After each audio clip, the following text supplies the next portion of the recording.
요한복음 제21장 개요. 복음서 기자는 앞장으로 그의 이야기를 끝낸 것으로 보인다. 그러나 새로운 문제가 생겨나자 그는 다시 글을 쓰기 시작한다.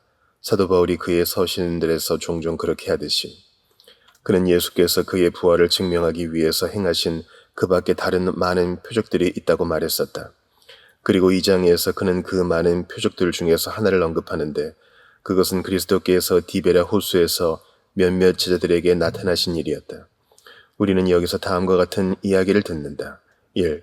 그리스도께서 고기를 잡고 있던 제자들에게 나타나셔서 그들의 그물을 가득 채우시고 그런 후에 매우 친근하게 다가오셔서 그들이 잡은 물고기로 그들과 함께 식사를 하심.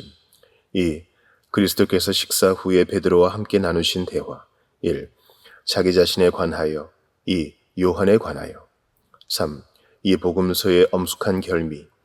예수께서 사랑하시던 제자가 이 일들을 증거한 이라고 분명히 언급되고 있는데도 이 장을 다른 사람이 첨가한 것이라고 생각하는 자가 있다면 그것은 이상한 일이다. 그 후에 예수께서 디베랴 호수에서 또 제자들에게 자기를 나타내셨으니 나타내신 일은 이러하니라. 시몬 베드로와 디두모라 하는 도마와 갈릴리 가나 사람 나다나엘과 세베대의 아들들과 또 다른 제자 둘이 함께 있더니 시몬 베드로가 나는 물고기 잡으러 가노라 하니 그들이 우리도 함께 가겠다 하고 나가서 배에 올랐으나 그날 밤에 아무것도 잡지 못하였더니 날이 새어갈 때에 예수께서 바닷가에 서셨으나 제자들이 예수이신 줄 알지 못하는지라. 예수께서 이르시되 얘들아 너희에게 고기가 있느냐 대답하되 없나이다. 이르시되 그물을 배 오른편에 던지라. 그리하면 잡으리라 하시니 이에 던졌더니 물고기가 많아 그물을 들 수 없더라. 예수께서 사랑하시는 그 제자가 베드로에게 이르되 주님이시라 하니 시몬 베드로가 벗고 있다가 주님이라 하는 말을 듣고 겉옷을 두른 후에 바다로 뛰어내리더라. 다른 제자들은 육지에서 거리가 불과 한 50칸쯤 되므로 작은 배를 타고 물고기 든 그물을 끌고 와서 육지에 올라 보니 숯불이 있는데 그 위에 생선이 놓였고 떡도 있더라. 예수께서 이르시되 지금 잡은 생선을 좀 가져오라 하시니 시몬 베드로가 올라가서 그물을 육지에 끌어올리니 가득히 찬 큰 물고기가 153마리라. 이같이 많으나 그물이 찢어지지 아니하였더라. 예수께서 이르시되 와서 조반을 먹으라 하시니 제자들이 주님이신 줄 아는 거로 당신이 누구냐 감히 묻는 자가 없더라. 예수께서 가셔서 떡을 가져다가 그들에게 주시고 생선도 그와 같이 하시니라. 이것은 예수께서 죽은 자 가운데서 살아나신 후에 세 번째로 제자들에게 나타나신 것이라. 이 단락에는 그리스도께서 디베랴 호수에서 제자들에게 나타나신 것에 관한 이야기가 나온다. 이제 이 현현 사건과 앞서 있었던 현현 사건들을 비교해 보자. 앞서 있었던 현현 사건들에서 그리스도께서는 제자들이 주의 날의 예배를 위해 함께 모여서 주님께서 나타나시기를 기대하고 있을 때에 그들에게 모습을 나타내셨다. 그러나 이번에 그리스도께서는 몇몇 제자들이 물고기를 잡고 있을 때에 전혀 생각지도 않은 때에 한 주간의 평일에 그들에게 나타나셨다. 그리스도께서는 그의 백성들에게 자기 자신을 알게 하시는 수많은 방식들을 가지고 계시는데 통상적으로는 성례전들을 통해서 자신을 나타내시지만 종종 목자들이 밤에 자기 양떼를 지키는 것과 같이 일상생활을 하고 있는 제자들을 그의 성령을 통해서 찾아오시는데 이 경우가 그러하였다. 이 현현 사건을 나중에 그리스도께서 거기에서 그를 만나게 될 것이라고 제자들에게 약속하셨던 갈릴리의 한 산에서 있었던 현현 사건과 비교해보자. 무교절이 끝나자마자 그들은 갈릴리로 옮겨가서 약속된 만남의 때까지 나름대로의 시간을 보내고 있었다.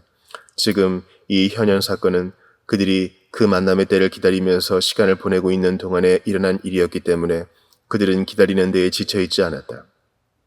그리스도께서는 흔히 말씀하신 것보다 더 잘하시고 더 잘못하는 경우는 결코 없으시며 흔히 그의 백성들의 기대보다 앞서가시며 그 기대 이상으로 이루시고 그들을 결코 실망시키지 않으신다. 이 이야기의 세부적인 내용들과 관련해서 우리는 다음과 같은 것들을 살펴볼 수 있다. 1. 그리스도께서는 지금 누구에게 나타나신 것인가? 12제자 모두에게가 아니라 오직 7 제자에게만. 1장 이후에는 한 번도 나오지 않았던 나다나엘이 이 7 제자 중 한 사람으로 언급되어 있다.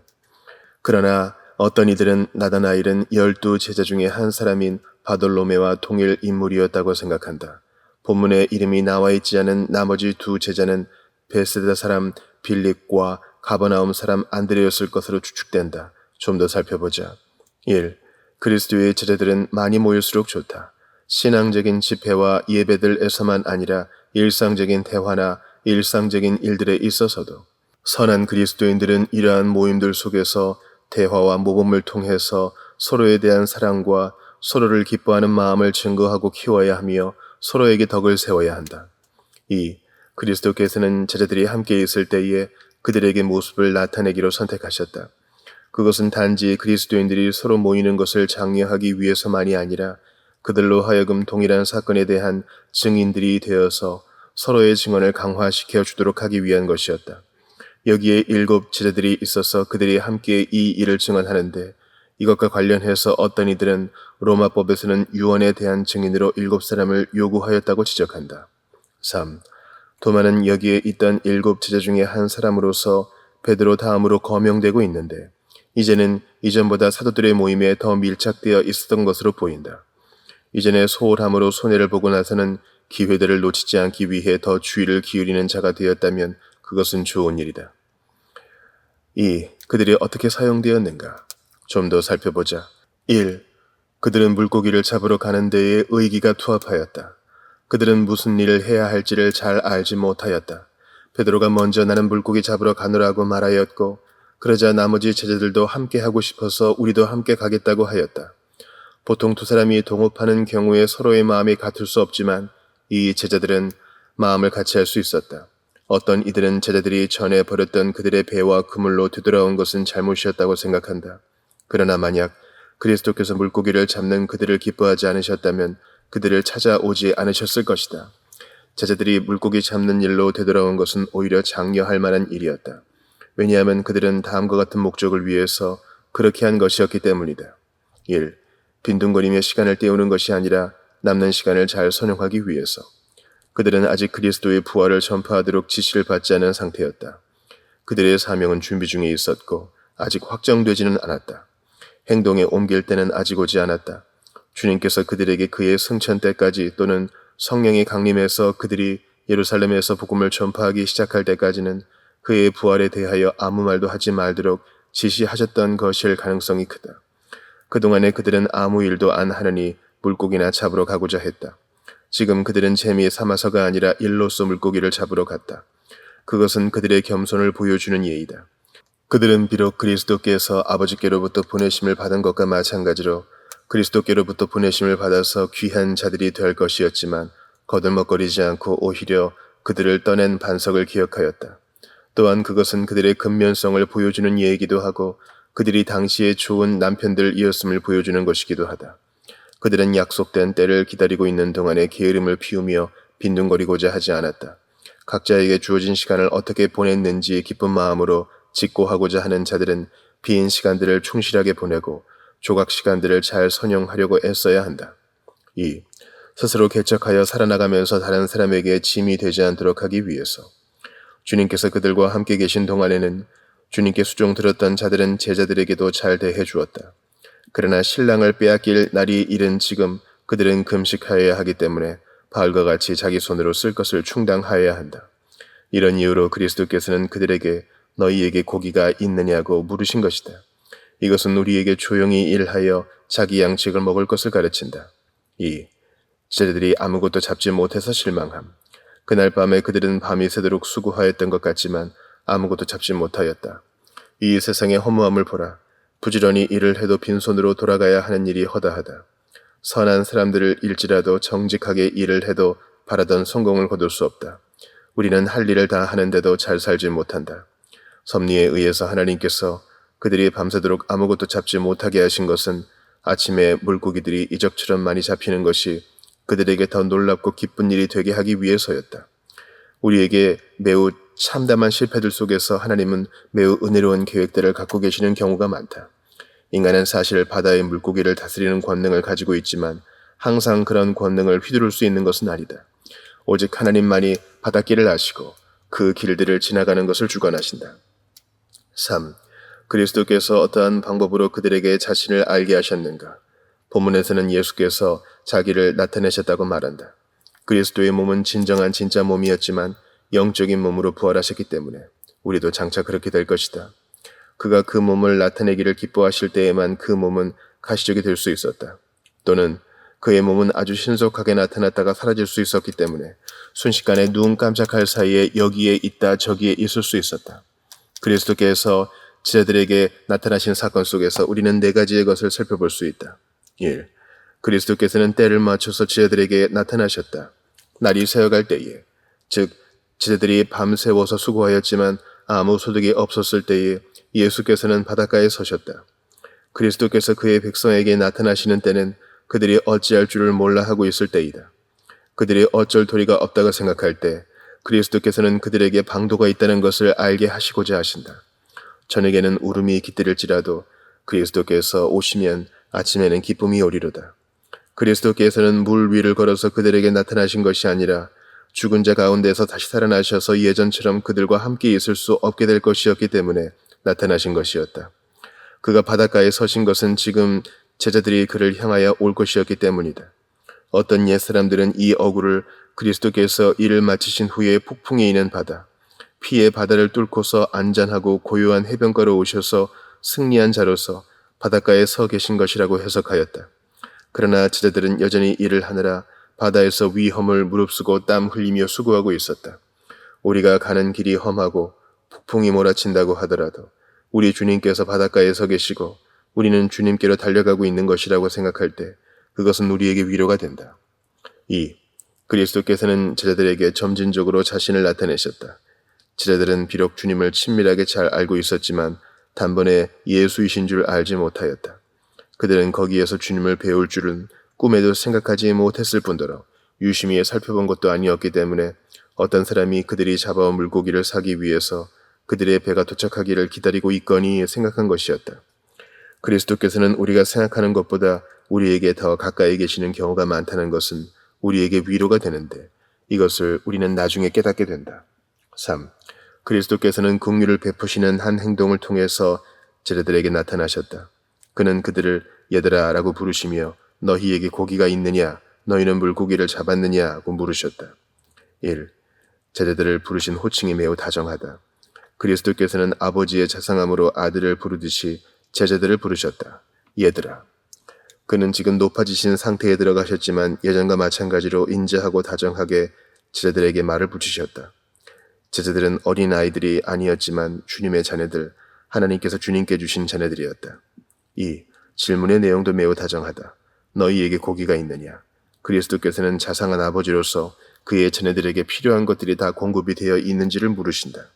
만약 그렇지 않다면 그러한 것들을 공급해 주시려는 의도를 가지시고 주는 몸을 위하여 계신다는 것을 명심하라.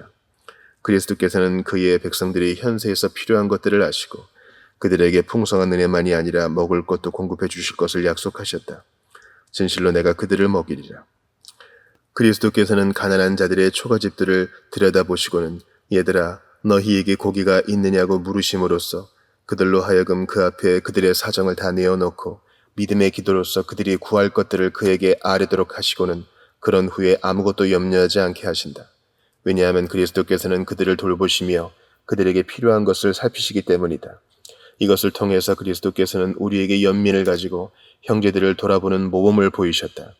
일을 할 수 없어서 또는 일을 하다가 실패하여서 공공한 삶으로 전락한 많은 가난한 가정들이 있는데 부자들은 그런 가정들을 살펴서 그들에게 너희에게 고기가 있느냐고 물어야 한다. 왜냐하면 보통 가장 절실한 가정들일수록 힘써 살피지 않으면 겉으로 잘 드러나지 않기 때문이다. 이 질문에 대하여 제자들은 짧게 대답하였는데 어떤 이들은 제자들이 불만족과 언짢음이 묻어나는 태도로 퉁명스럽게 대답한 것이라고 생각한다. 그들은 없나이다 라고 대답하였다. 그들은 예전과는 달리 주님께 친근한 존칭을 사용하지 않았다. 주 예수에 대한 그들의 사랑의 응답은 너무나 기대에 못 미치는 것이었다. 그리스도께서 그들에게 질문하신 것은 그가 그들이 필요로 하는 것을 모르셨기 때문이 아니라 그들로부터 직접 듣고 싶으셨기 때문이었다. 그리스도에게 공급을 받고자 하는 자들은 스스로 무엇이 부족하고 필요한지를 말씀드려야 한다. 4. 그리스도께서는 그의 권능을 보여주시는 행동을 통해서 제자들에게 스스로를 나타내셨다. 이것을 통해서 제자들은 주님을 알아보게 되었다. 그는 제자들에게 그들이 평소에 했던 것과는 반대로 그물을 배 오른편에 던지라고 명하셨다. 그러자 빈손으로 돌아가야 했던 그들은 엄청나게 많은 물고기를 잡게 되었다. 여기에서 우리는 다음과 같은 것들을 본다. 1. 그리스도께서 제자들에게 명령하셨고 그 명령에는 약속이 수반되어 있었다. 이러저러한 곳에 그물을 던지라. 그리하면 너희가 잡으리라. 물에서 사는 것들을 비롯해서 그 어떤 것도 그에게서 숨겨질 수 없기 때문에 그는 배의 어느 쪽에 많은 물고기들이 있는지를 알고 계셨고 제자들에게 그쪽으로 그물을 던지라고 명하셨다. 하나님의 섭리는 아주 사소하고 우연적인 일들에까지도 미친다는 것을 명심하라. 자신의 일들을 행함에 있어서 섭리를 통해서 단서들을 얻는 법을 알고 자신의 모든 길에서 그 섭리를 인정하는 자들은 복되다. 2. 제자들은 명령에 순종하였고 큰 성공을 거두었다. 아직 제자들은 예수이신 줄 알지 못하였다. 하지만 그들은 다른 사람의 조언을 기꺼이 받아들였다. 그들은 이 낯선 사람에게 자기 일이나 하고 남의 일에 간섭하지 말라고 쏘아붙이지 않고 그의 조언을 받아들였다. 이렇게 낯선 사람들의 조언을 흘려버리지 않고 경청함으로써 제자들은 알지 못하는 사이에 주님의 말씀에 순종한 셈이 되었다. 그리고 일은 기가 막히게 잘 되었다. 이제 그들은 그들이 밤새도록 한 모든 수고를 다 갚고도 남을 정도로 많은 물고기를 잡았다. 겸손하고 부지런하며 인내하는 자들은 비록 그들이 하는 일이 잘 되지 않는다고 하여도 결국 유종의 미를 거두게 된다는 것을 명심하라. 그런 자들은 종종 살아있는 동안에 수많은 분투와 실패 후에 큰 성공을 거두게 된다. 그리스도의 명령을 지켜서 손해 나는 일은 없다. 말씀의 법칙과 성령의 인도하심, 섭리의 암시들을 따르는 자들은 잘 되게 되어 있다. 왜냐하면 그것은 그물을 배 오른편에 던지는 것이기 때문이다. 물고기가 많이 잡힌 것은 다음과 같은 것들이라고 할 수 있다. 1. 그것은 그 자체로 하나의 이적이었다. 이 이적은 예수 그리스도께서 비록 욕된 것으로 심겨지셨지만 영광스러운 것으로 다시 살아나셔서 만물을 그 발 아래 두시게 되었고 바다의 물고기들도 예외일 수 없다는 것을 증명하기 위하여 의도된 것이었다. 그리스도께서는 아무도 할 수 없는 일, 그들이 바라지도 않았던 일을 행하심으로써 그의 백성들에게 스스로를 나타내신다. 2. 그것은 제자들에게 베푸신 긍휼이었다. 왜냐하면 이것은 그들에게 꼭 필요한 것들을 때에 맞춰서 풍성하게 공급해 주신 것이기 때문이다. 제자들이 그들의 지혜와 열심으로 일을 했지만 실패하였을 때 그들을 구원하기 위하여 그리스도의 능력은 때를 맞춰서 찾아왔다. 왜냐하면 그리스도께서는 그를 위하여 모든 것을 버린 자들에게 그 어떤 선한 것도 부족하지 않도록 돌보시기 때문이다. 우리가 어찌할 바를 모를 때 여호와께서 준비하신다. 여호와 이래. 3. 그것은 그리스도께서 이전에 베푸신 긍휼의 이적을 일깨우는 것이었다. 앞서 그는 이 이적을 통해서 그에게 배를 빌려주었던 베드로에게 보상하신 적이 있었다. 이 이적은 바로 그때의 이적과 닮은 것이었기 때문에 베드로는 그 이적을 상기할 수밖에 없었을 것이고 그것은 베드로가 주님을 알아보는 데에 도움이 되었을 것이다. 왜냐하면 그때의 이적이나 지금의 이적은 둘 다 동일한 베드로의 배에서 동일한 일로 주님을 만난 것이어서 베드로에게 크게 각인되었기 때문이다. 지금의 이적을 통해 베풀어진 은총은 이전의 은총을 상기시켜서 떡을 먹은 일을 잊지 않도록 하기 위한 것이었다. 4. 그것은 하나의 신비로서 그리스도께서 이제 제자들에게 큰 사명으로 맡기시게 될 그 일과 관련하여 매우 의미심장한 것이었다. 선지자들은 영혼들을 낚아왔었지만 아무것도 낚지 못하거나 아주 조금만 낚았었다. 그러나 사도들은 그리스도의 말씀을 따라서 그물을 내림으로써 놀라운 성공을 거두었다. 홀로 사는 자의 자녀가 남편 있는 자의 자녀보다 많음이라. 제자들은 그들이 처음으로 사람을 낚는 어부들이 되었던 이전의 사명을 따랐을 때에는 이제 앞으로 있게 될 것과 비교해서 작은 성공을 거두었었다. 이 일 후에 얼마 안 있어서 사도들이 그물을 배 오른편에 던졌을 때에 하루에 3,000명이 회개하고 돌아왔다. 이것은 부지런히 자기 할 일을 계속하고 있는 그리스도의 사역자들에게 큰 격려가 된다. 마침내 한 번에 복된 대량의 어획은 복음의 그물을 던지며 수고했던 오랜 세월의 노고를 보상해 주기에 충분할 것이다. 4. 그리스도께서 자신을 밝히시자 제자들이 어떤 반응을 보였는가? 여기에서 우리는 다음과 같은 것들을 발견할 수 있다. 1. 요한은 매우 영리하고 눈썰미가 있는 제자였다는 것. 예수를 알아보고 주님이시라고 말한 사람은 예수께서 사랑하시는 그 제자였다. 왜냐하면 그리스도께서는 그가 사랑하시는 자들에게 자신을 특별한 방식으로 나타내시기 때문이다. 그리스도를 사랑하시는 자들은 그리스도의 비밀을 안다. 요한은 제자들 중에서 그 누구보다도 고난 중에 계시던 주님을 가장 밀착해서 따라다녔었다. 그러므로 요한은 그의 변함없는 충성에 대한 상급으로 다른 어느 제자보다도 더 분명하게 볼 수 있는 눈과 더 분명하게 분별할 수 있는 판단력을 가지고 있었다. 요한은 그분이 주님이시라는 것을 알게 되자 그 사실을 그와 함께한 제자들에게 알렸다. 왜냐하면 이렇게 각 사람에게 성령을 나타내심은 유익하게 하려 하심이기 때문이다. 그리스도를 아는 자들은 다른 사람들이 그리스도를 알도록 애써야 한다. 그리스도 안에는 우리 모두를 위한 충분한 것이 존재하기 때문에 우리는 그리스도를 독점할 필요가 없다. 요한은 베드로가 주님을 보게 되면 그 누구보다도 기뻐할 것이라고 생각해서 그분이 주님이시라는 것을 특히 베드로에게 말하였다. 비록 베드로는 주님을 부인하기는 했지만 회개하고 다시 제자들의 친교 속으로 들어왔고 다른 제자들은 베드로를 예전처럼 허물없고 친근하게 대하였다. 베드로는 가장 열심히 있고 따뜻한 마음을 가진 제자였다는 것. 왜냐하면 베드로는 그분이 주님이라는 말을 듣자마자 이것에 대해서 그는 요한의 말을 곧이곧대로 받아들였다. 배가 해변에 닿을 때까지 기다릴 수가 없었기 때문에 그리스도께 가장 먼저 가기 위하여 즉시 바다에 뛰어들었기 때문이다. 1. 베드로는 가장 좋은 옷을 입고서 주님 앞에 나가기 위하여 겉옷을 두름으로써 그리스도에 대한 예를 갖추었다. 그가 조끼와 속바지만을 입은 채로 있었던 것은 이제 막 땀 흘리는 고된 작업을 할 참에 겉옷들이 거추장스러웠기 때문이었는데 그런 차림새로 주님 앞에 나가는 것은 무리한 일이 되었을 것이다.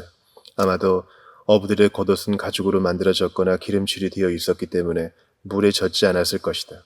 베드로가 겉옷을 두른 것은 물고기를 잡고자 그물들을 손질할 때에 겉옷을 입는 것과 마찬가지로 물을 통과해서 그리스도께 가장 잘 갈 수 있게 하기 위한 것이었다. 2. 베드로는 바다에 뛰어드는 것을 통해서 그리스도에 대한 그의 사랑이 얼마나 강하고 그리스도와 함께하고자 하는 그의 열망이 얼마나 열렬한지를 보여주었다. 그는 얕은 바닷물을 건너서 또는 수영을 해서 해변가에 계신 그리스도에게 나아갔다. 베드로가 물 위를 걸어서 그리스도께 갔을 때에 성경 본문에서는 베드로가 배에서 내려갔다고 말하였다. 그러나 여기에서는 마음이 급하여 베드로가 바다에 뛰어내렸다고 말한다. 물 아래로 가라앉았든 헤엄을 쳤든 베드로의 일념은 예수와 함께하는 것이었다. 베드로는 이렇게 생각하였을 것이다. 그리스도께서 나로 하여금 물에 빠져 익사하여 그에게 도달하지 못하게 하신다면 그것은 내가 주님을 부인한 마땅한 대가일 뿐이다. 베드로는 많이 사함을 받았기 때문에 그리스도께 가고자 위험을 무릅쓰고 기꺼이 역경을 헤쳐나가고자 함으로써 많이 사랑한다는 것을 보여주었다. 예수와 함께 있어 보았던 자들은 그에게 나아가기 위하여 폭풍이 있는 바다, 피의 바다를 기꺼이 헤엄을 쳐서 건너고자 하는 법이다. 그리스도의 제자들이 서로 먼저 그리스도와 함께 있고자 애쓰는 것은 칭찬할 만한 경쟁이다. 3. 나머지 제자들은 신중하고 정직한 마음을 지닌 자들이었다는 것. 그들은 비록 베드로처럼 기쁨에 못 이겨서 열정적으로 바다에 뛰어들지는 않았지만 서둘러서 배를 타고 해변으로 나오는 데에 최선을 다하였다. 주님이시라는 것을 처음으로 알아차렸던 요한을 비롯한 다른 제자들은 느리게 오긴 하였지만 역시 그리스도께 왔다. 여기서 우리는 다음과 같은 것들을 살펴볼 수 있다. 1. 하나님께서 얼마나 다양하게 그의 은사들을 나누어 주시는가. 베드로와 요한 같은 몇몇 사람들은 타고나다. 그들은 은사들과 은혜들에 있어서 매우 탁월하기 때문에 다른 형제들과 구별이 된다. 또 어떠한 사람들은 단지 평범한 제자들로서 그들이 해야 할 일을 충실하게 하는 데에 마음을 쓰고 특별히 눈에 띄는 주목할 만한 일을 하지는 않는다. 그렇지만 전자나 후자 탁월한 자들이나 눈에 잘 띄지 않는 자들이나 둘 다 영광 중에 그리스도와 함께 앉게 될 것이다. 또한 나중 된 자가 먼저 될 것이다. 탁월한 자들 중에서도 요한 같은 사람들은 식견이 풍부해서 놀라운 지식의 은사들을 가지고 교회를 섬기고 베드로 같은 사람들은 활동적이고 담력이 있으며 힘이 세고 힘든 일들을 척척 해내는 자들이기 때문에 그런 것들로 회중을 아주 잘 섬길 수 있다. 어떤 사람들은 교회의 눈이 되는 일에 유익하고 어떤 사람들은 교회의 손이 되는 일에 유익하지만 그들 모두는 그리스도의 몸의 유익을 위해서 존재한다. 2. 믿는 자들 가운데서도 그리스도를 영화롭게 하는 방식이 서로 상당히 다르지만 그들 모두는 그리스도를 기쁘시게 하는 자들이다. 어떤 이들은 그리스도를 경건의 행위들, 종교적 열심의 탁월한 표현들을 통해서 섬긴다. 그들은 주를 위하여 그런 일을 행한다. 우리는 베드로를 자신의 몸을 바다에 던졌다고 해서 비난해서는 안 되고 오히려 그리스도를 향한 그의 열심과 강렬한 사랑을 칭찬해 주어야 한다. 그리스도를 사랑하는 마음에서 세상 일을 그만두고 마리아처럼 주의 발치에 앉은 자들도 칭찬받아야 한다. 그러나 어떤 이들은 세상 일들을 통해서 그리스도를 섬긴다. 그들은 여기에 나온 다른 제자들처럼 계속해서 배를 타고 그물을 당기고 물고기를 해변으로 나른다. 우리는 그러한 사람들을 세상적인 자들이라고 비난해서는 안 된다. 왜냐하면 그들은 앞에서 말한 부류들과 마찬가지로 그들의 자리에서 심지어 식탁을 마련하는 것을 통해서까지도 진정으로 그리스도를 섬기고 있는 것이기 때문이다.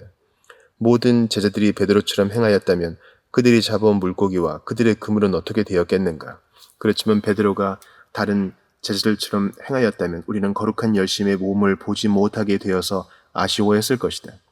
그리스도께서는 이 두 부류 모두를 기뻐하셨고 따라서 우리도 그렇게 해야 한다. 3. 그리스도의 제자들로 하여금 이 세상의 바다를 벗어나서 그리스도가 계시는 해변으로 나오게 하는 여러 가지 방식들이 있다는 것. 어떤 사람들은 순교자들처럼 그리스도를 향한 열심으로 바다에 몸을 던져서 폭력적인 죽음을 통해서 그에게로 나아간다. 어떤 이들은 그것보다는 덜 두려운 방식으로 그물을 끌면서 자연스러운 죽음을 통해서 그에게 나아간다. 그러나 이 두 부류는 결국 안전하고 고요한 해변에서 그리스도를 만나게 된다. 5. 주 예수께서 그들이 해변에 도착하자 어떠한 대접을 하셨는가? 1. 그리스도께서는 제자들을 위해서 식사 준비를 해놓으셨다. 온 몸이 젖은 채로 춥고 지치고 배고픈 몸을 이끌고 해변에 도착했을 때 그들은 그들의 몸을 따뜻하게 해주고 말려줄 좋은 불과 좋은 식사를 위한 생선과 떡이 마련되어 있는 것을 발견하였다. 1. 우리는 까마귀들이 엘리야에게 어디에서 고기를 가져다 주었는지를 묻지 말아야 하는 것과 마찬가지로 그리스도께서 이 불과 생선과 떡을 어디에서 가져오셨는지를 호기심을 품고 물을 필요가 없다. 그리스도께서는 오병이어로 수많은 무리들을 먹이실 수 있었던 것과 마찬가지로 마음만 먹는다면 새로운 떡과 생선을 만들어내실 수도 있고 돌들을 떡으로 변하게 하실 수도 있으며 그의 천사들을 보내서 떡과 생선이 있는 곳에서 그것들을 가져오게 하실 수도 있다. 여기에서 식사가 야외에 준비된 것인지 아니면 해변가에 있는 어부들의 휴식처에 마련된 것인지는 불확실하다. 그러나 여기에 차려진 식사는 거창한 것도 아니었고 진수성찬도 아니었다. 우리는 그리스도께서 그러하셨듯이 간소한 식사로 만족할 줄 알아야 한다. 2. 우리는 그리스도께서 이렇게 제자들을 배려하신 것을 보고 힘을 얻게 된다. 그리스도께서는 우리에게 필요한 모든 것들을 공급해 주시고자 하시고 우리에게 있어야 할 것을 아신다. 제자들이 일을 끝내고 지쳐서 돌아왔을 때 그리스도께서는 인자하시게도 이 어부들을 위하여 식사를 차려 놓으셨다. 왜냐하면 주께서는 주를 의뢰하여 선을 행하는 자들을 먹이실 것이기 때문이다. 그리스도에 의해서 사람을 낚는 어부들이 된 사역자들에게는 그리스도께서 그가 사용하시는 자들을 친히 먹이시라는 것은 큰 위로가 된다.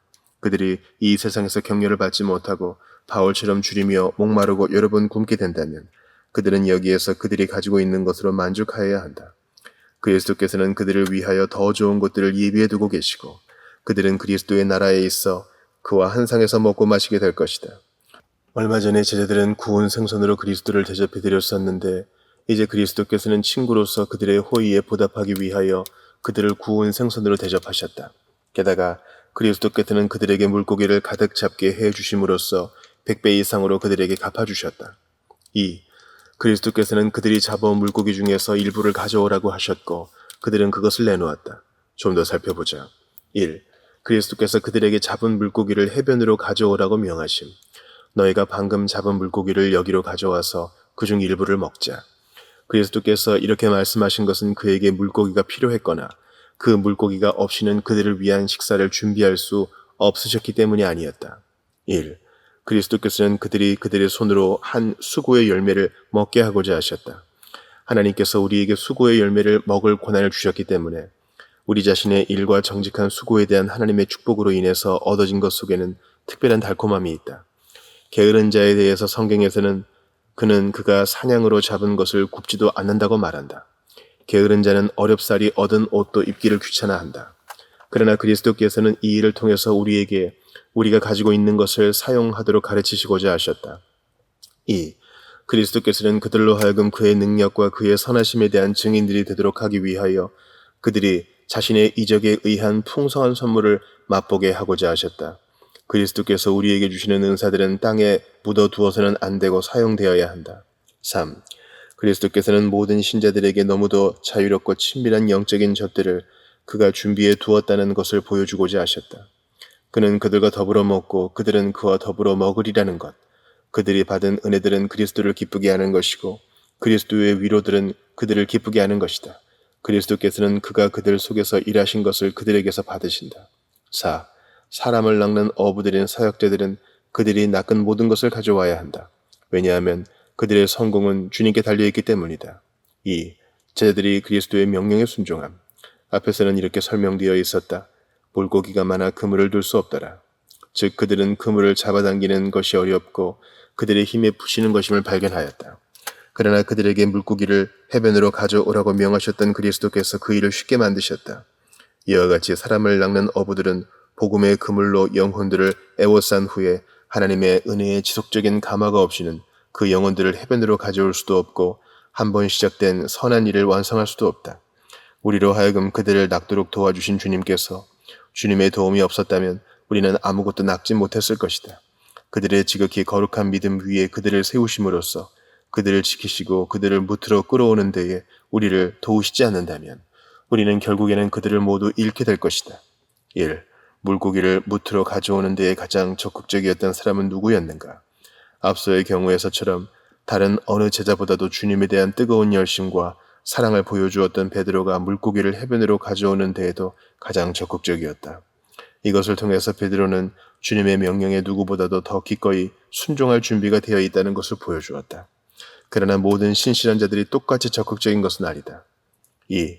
잡은 물고기의 수. 그들은 물고기의 수를 세는 데에 관심을 갖고 있었는데 이것은 아마도 물고기를 분배하기 위한 것이었을 것이다.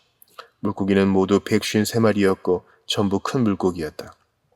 이렇게 많은 물고기는 그들이 현재 먹을 것으로 사용하기에는 아주 많은 수였지만 그들은 그 물고기들을 팔아서 예루살렘으로 다시 돌아가는 데에 쓸 여비를 마련할 수 있었을 것이다. 그들은 곧 예루살렘으로 돌아가게 되어 있었기 때문이다. 3. 그리스도께서 제자들에게 이적과 긍휼을 풍성하게 베푸시고 돌보신다는 것을 보여주는 또 하나의 예. 가득히 찬 큰 물고기가 이같이 많으나 그물이 찢어지지 아니하였더라.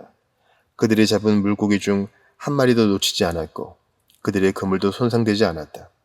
누가복음 5장 6절에서는 그물이 찢어지는지라 라고 기록하였었다. 아마도 그들이 이번에 사용한 그물은 남에게서 빌린 것이었을 것이다. 왜냐하면 그들은 오랫동안 그들의 그물을 버려두었었기 때문이다. 만약 그렇다면 그리스도께서는 우리에게 우리 자신의 것만큼이나 우리가 빌린 것을 조심해서 사용해야 한다는 것을 가르치고자 하신 것이다. 그들의 그물이 찢어지지 않은 것은 잘된 일이었다.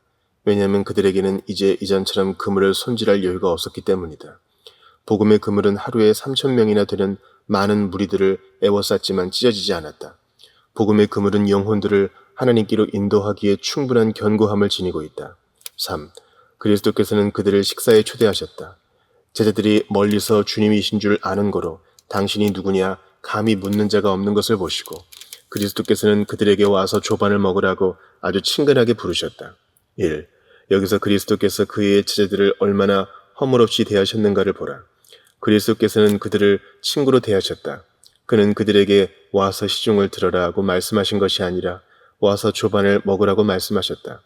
그는 종들에게 말씀하시듯이 너희가 가서 스스로 식사를 차려서 먹어라고 말씀하신 것이 아니라 와서 나와 함께 조반을 먹자고 말씀하셨다. 이러한 인자한 초대를 여기에서 언급한 것은 다음과 같은 것들을 보여주기 위한 것이었다. 1. 그리스도께서 그의 제자들을 여기에서 은혜 가운데 그와의 친교 속으로 부르셨다는 것. 모든 것이 지금 준비되어 있으니 와서 조반을 먹어라. 그리스도는 잔치상이다. 와서 그에게서 먹어라. 그리스도의 살은 진정한 양식이고 그의 피는 진정한 음료이다. 그리스도는 친구이시다. 와서 그와 함께 조반을 먹어라. 그는 너희를 환영하실 것이다. 2. 그리스도께서 이후에 영광 중에 그를 만나도록 제자들을 부르시리라는 것. 내 아버지께 복을 받은 자들이여 오라.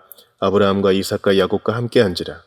그리스도께서는 그때 그의 모든 친구들 및 제자들과 더불어서 함께 식사를 하시게 될 것이다.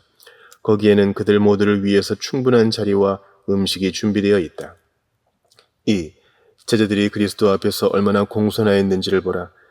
그들은 그리스도께서 허물없이 그들을 대하셨지만 조심스러워하였고 그리스도께서 그들에게 식사를 하라고 초대하였을 때에 잠시 멈칫하였던 것으로 보인다. 관원과 함께 앉아 음식을 먹게 되거든 삼가 내 앞에 있는 자가 누구인지를 생각하여야 한다. 그들 중에 당신이 누구냐 감히 묻는 자가 없더라. 제자들이 이런 태도를 보인 이유는 다음 둘 중에 하나 때문이었을 것이다. 1. 그들은 담대하게 그리스도와 함께 하고자 할 수 없었기 때문에.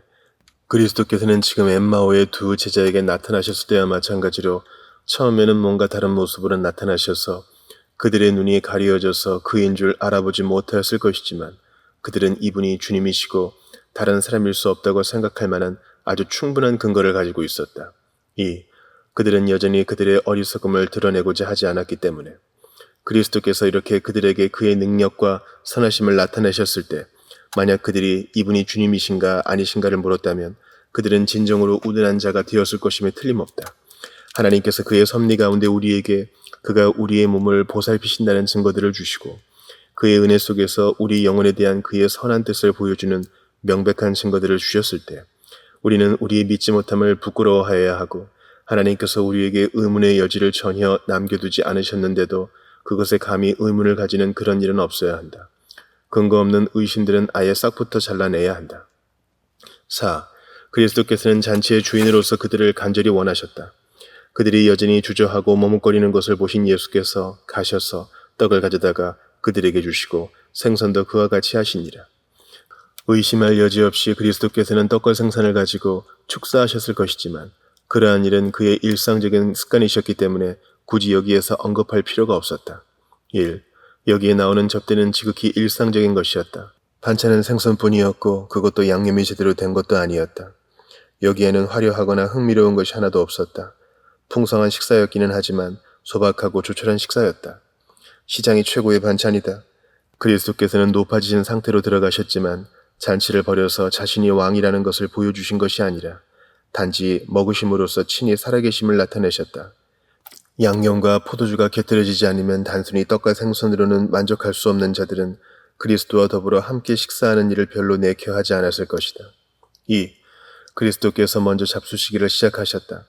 그리스도께서는 영화롭게 된 몸을 지니고 계셨기 때문에 식사할 필요가 없으셨지만 자기가 먹을 수 있다는 것을 보여주심으로써 진짜 몸을 지니고 있음을 증명하시고자 하셨다.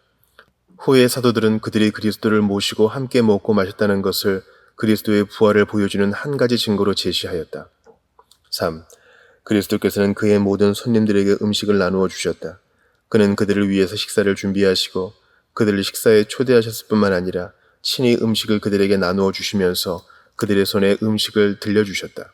이렇게 그리스도께서는 구속의 유익들을 스스로 값주고 사셨을 뿐만 아니라 그것들을 우리에게 친히 나누어 주신다. 그리스도께서는 우리에게 그것들을 먹을 수 있는 힘을 주신다. 복음서 기자는 그들이 식사하는 장면에서 이 이야기를 끝내면서 다음과 같은 설명을 덧붙인다. 이것은 예수께서 죽은 자 가운데서 살아나신 후에 세 번째로 제자들에게 나타나신 것이라. 어떤 이들은 예수께서 죽은 자 가운데서 살아나신 후에 제자들에게 나타나신 것은 3일째 되는 날이었다고 해석하기도 한다. 그리스도께서는 그가 부활하신 날에 5번이나 모습을 나타내셨다. 둘째 날에는 그날 밤 제7시경에 나타나셨고 이것은 세 번째 날이었다. 또는 이것은 그리스도께서 그의 제자들 중 상당수가 함께 모여 있을 때에 그들에게 세 번째로 모습을 나타내신 사건이었다고 해석될 수도 있다. 그리스도께서는 마리아, 여자들, 두 여자, 게바에게 나타나셨지만 제자들이 모여 있을 때에 자신을 나타내신 것은 이 사건 이전에는 2번밖에 없었다. 복음서 기자가 이와 같은 설명을 덧붙인 것은 다음과 같은 이유들 때문이었다. 1. 그리스도께서 부활하신 것이 참이라는 것을 확증하기 위하여 어떤 일이 확실하다는 것을 보여주기 위해서 묵시는 2번, 3번 반복되었다. 이것은 첫 번째 증거를 믿지 않았던 자들이라 하더라도 나중에 보여진 증거들을 믿도록 하기 위한 것이었다. 2. 그리스도께서 계속해서 그의 제자들에게 사랑과 애정을 보여주셨다는 것을 나타내기 위해서 한 번이나 2번도 아니고 3번씩 그리스도께서는 그들을 찾아주셨다. 그리스도의 은혜로운 방문들을 꼼꼼하게 기억하고 명심해 두는 것은 좋은 일이다.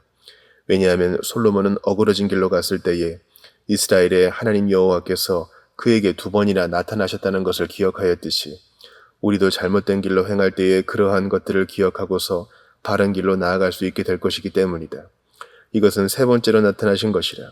우리는 첫 번째와 2번째를 적절하게 선용하였는가? 이것은 3번째로 나타나신 것이라. 아마도 이번이 마지막일지도 모른다. 그들이 조반 먹은 후에 예수께서 시몬 베드로에게 이르시되 요한의 아들 시몬아 네가 이 사람들보다 나를 더 사랑하느냐 하시니 이르되 주님 그러하나이다. 내가 주님을 사랑하는 줄 주님께서 아시나이다. 이르시되 내 어린 양을 먹이라 하시고 또 두 번째 이르시되 요한의 아들 시몬아 네가 나를 사랑하느냐 하시니 이르되 주님 그러하나이다. 내가 주님을 사랑하는 줄 주님께서 아시나이다. 이르시되 내 양을 치라 하시고 세 번째 이르시되 요한의 아들 시몬아 네가 나를 사랑하느냐 하시니 주께서 세 번째 네가 나를 사랑하느냐 하심으로 베드로가 근심하여 이르되 주님 모든 것을 아시오매 내가 주님을 사랑하는 줄을 주님께서 아시나이다. 예수께서 이르시되 내 양을 먹이라. 내가 진실로 진실로 내게 이르노니 네가 젊어서는 스스로 띠띠고 원하는 곳으로 다녔거니와 늙어서는 네 팔을 벌리리니 남이 내게 띠띠우고 원하지 아니하는 곳으로 데려가리라. 이 말씀을 하시면 베드로가 어떠한 죽음으로 하나님께 영광을 돌릴 것을 가리키심이로라. 이 말씀을 하시고 베드로에게 이르시되 나를 따르라 하시니 이 단락에는 그리스도께서 조반을 드신 후에 베드로와 함께 나누신 대화가 나오는데 그 대부분의 내용은 베드로와 관련된 것이다. 1. 그리스도께서는 그에 대한 베드로의 사랑을 확인하신 후에 그에게 자신의 양을 먹일 책임을 맡기신다. 여기에서 다음과 같은 것들을 살펴보자. 1. 그리스도께서는 언제 베드로와의 대화로 들어가셨는가? 그것은 그들이 조반을 먹은 후였다. 그들은 모두 식사를 하고서 배가 부른 후에 우리 주 예수께서 평소에 자주 하셨던 식탁 담화 같은 덕을 세우는 대화를 즐겼다. 그리스도께서는 자기가 베드로에게 해야 할 말씀이 그에게 어느 정도 부담감을 줄 것임을 아셨기 때문에 식사를 망치지 않기 위해서 식사가 끝날 때까지 그 대화를 미루셨다. 베드로는 자기가 주님을 노여우시게 하였기 때문에 자신의 기만적인 행위와 배은망덕한 행위에 대하여 책망받게 될 것이라는 것을 의식하고 있었다. 그것이 너의 친구에 대한 내 우정이었느냐? 내가 네가 얼마나 비겁한지가 드러날 것이라고 말하지 않았느냐?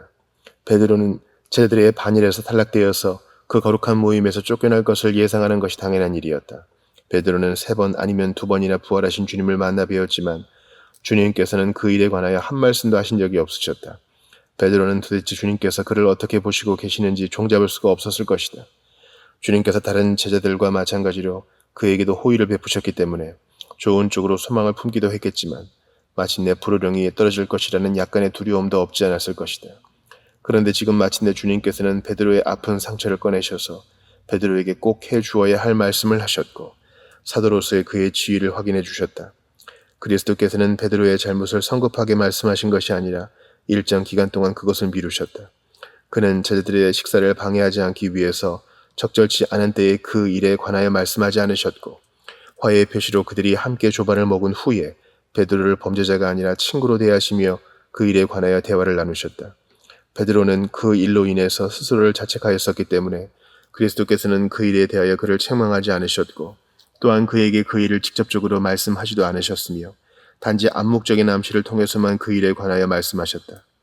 베드로의 진실성이 확인되자 그의 잘못은 용서되었을 뿐만 아니라 잊혀졌다. 그리스도께서는 베드로에게 그가 예전처럼 자신에게 사랑스러운 제자라는 것을 알게 하셨다. 이 일을 통해서 그리스도께서는 우리에게 회개하는 자들에게 그가 온유하시다는 것을 모범으로 보여주셨고 마찬가지로 우리도 잘못을 범한 자들을 온유한 심령으로 바로잡도록 가르치셨다. 2. 대화의 내용은 무엇이었는가? 여기에는 동일한 질문이 3번 나오고 거기에 대하여 동일한 대답이 3번 나오는데 이 동일한 3번의 대답은 아주 약간씩 차이가 있고 중언부언한 것이 아니었다. 우리 구주께서 동일한 것을 3번이나 반복해서 물으신 것은 그 자리에 있었던 베드로와 그 밖의 다른 제자들에게 매우 큰 영향을 주었다. 복음서 기자는 그 일을 기록하면서 우리와 이 글을 읽는 모든 자들에게 더 깊은 인상을 주기 위해서 구주께서 반복하신 3번의 말씀을 그대로 되풀이하여 기록해 놓았다. 1. 그리스도께서는 베드로에게 내가 나를 사랑하느냐 라고 3번 물으신다. 첫 번째 질문은 요한의 아들 시몬아 네가 이 사람들보다 나를 더 사랑하느냐 라는 것이었다. 좀 더 살펴보자. 1. 그리스도께서 베드로를 어떻게 부르셨는가? 요한의 아들 시몬아. 그리스도께서는 누가복음 22장 31절에서와 마찬가지로 그에게 더 강한 인상을 주기 위해서 그의 이름으로 그를 부르신다. 시몬아, 시몬아.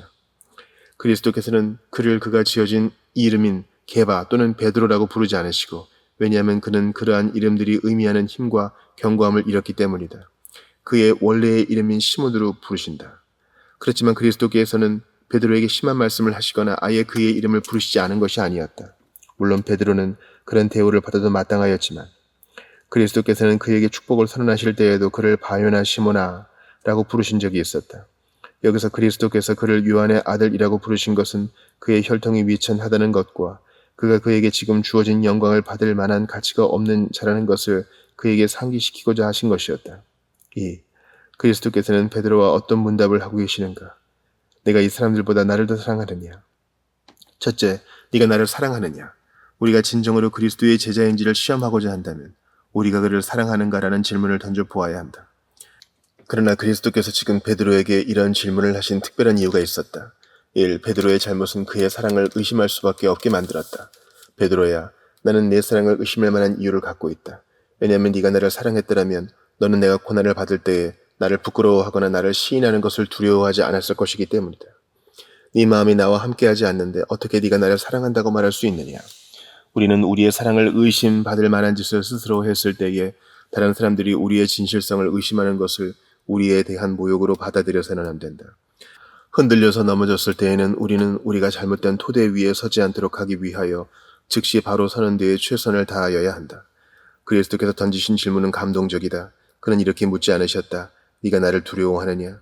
네가 나를 자랑으로 여기느냐? 네가 나를 경배하느냐? 오히려 그는 이렇게 물으신다. 네가 나를 사랑하느냐? 네가 나를 사랑한다면 그 증거를 보여라. 그러면 이러한 모욕은 지나가게 될 것이고 그 일은 다시는 거론되지 않을 것이다.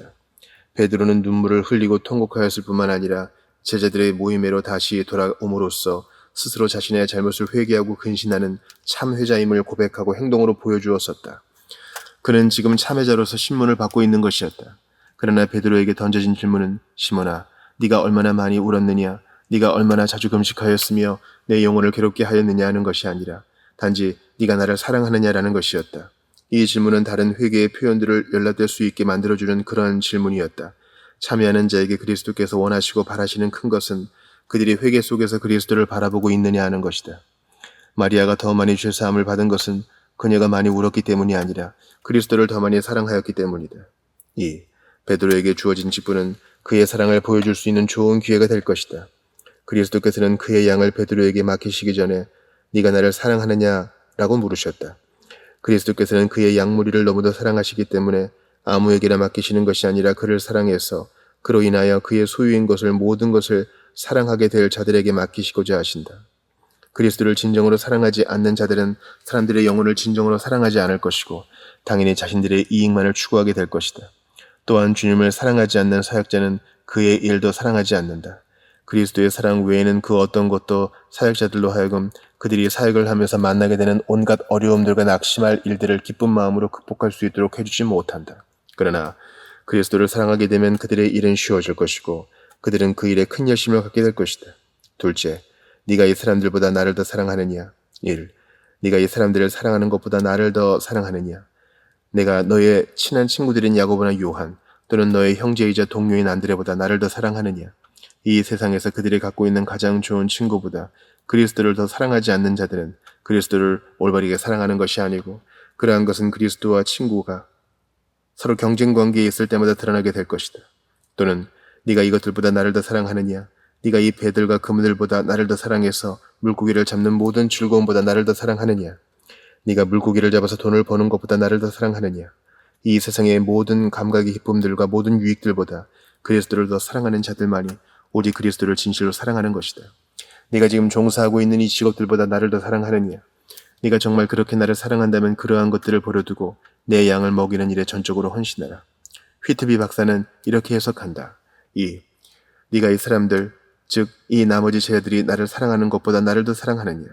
이러한 질문은 모든 사람이 주님을 부인한다고 할지라도 나는 결코 부인하지 않겠나이다 라고 허풍을 떨며 뽐내었던 베드로를 책망하고자 한 것이었다. 너는 아직도 그때와 동일한 마음을 지니고 있느냐? 또는 그리스도께서 이렇게 질문하신 것은 베드로가 이제 다른 제자들보다도 더 많이 그리스도를 사랑할 근거를 가지게 되었다는 것을 알려주시기 위한 것일 수도 있다. 왜냐하면 더 많이 사함을 받은 자는 더 많이 사랑하게 되는데 베드로는 그 어떤 제자들보다도 더 많이 사함을 받았기 때문이다. 베드로가 그리스도를 부인한 죄는 다른 제자들이 그리스도를 버리고 도망한 죄보다 더 큰 것이었다.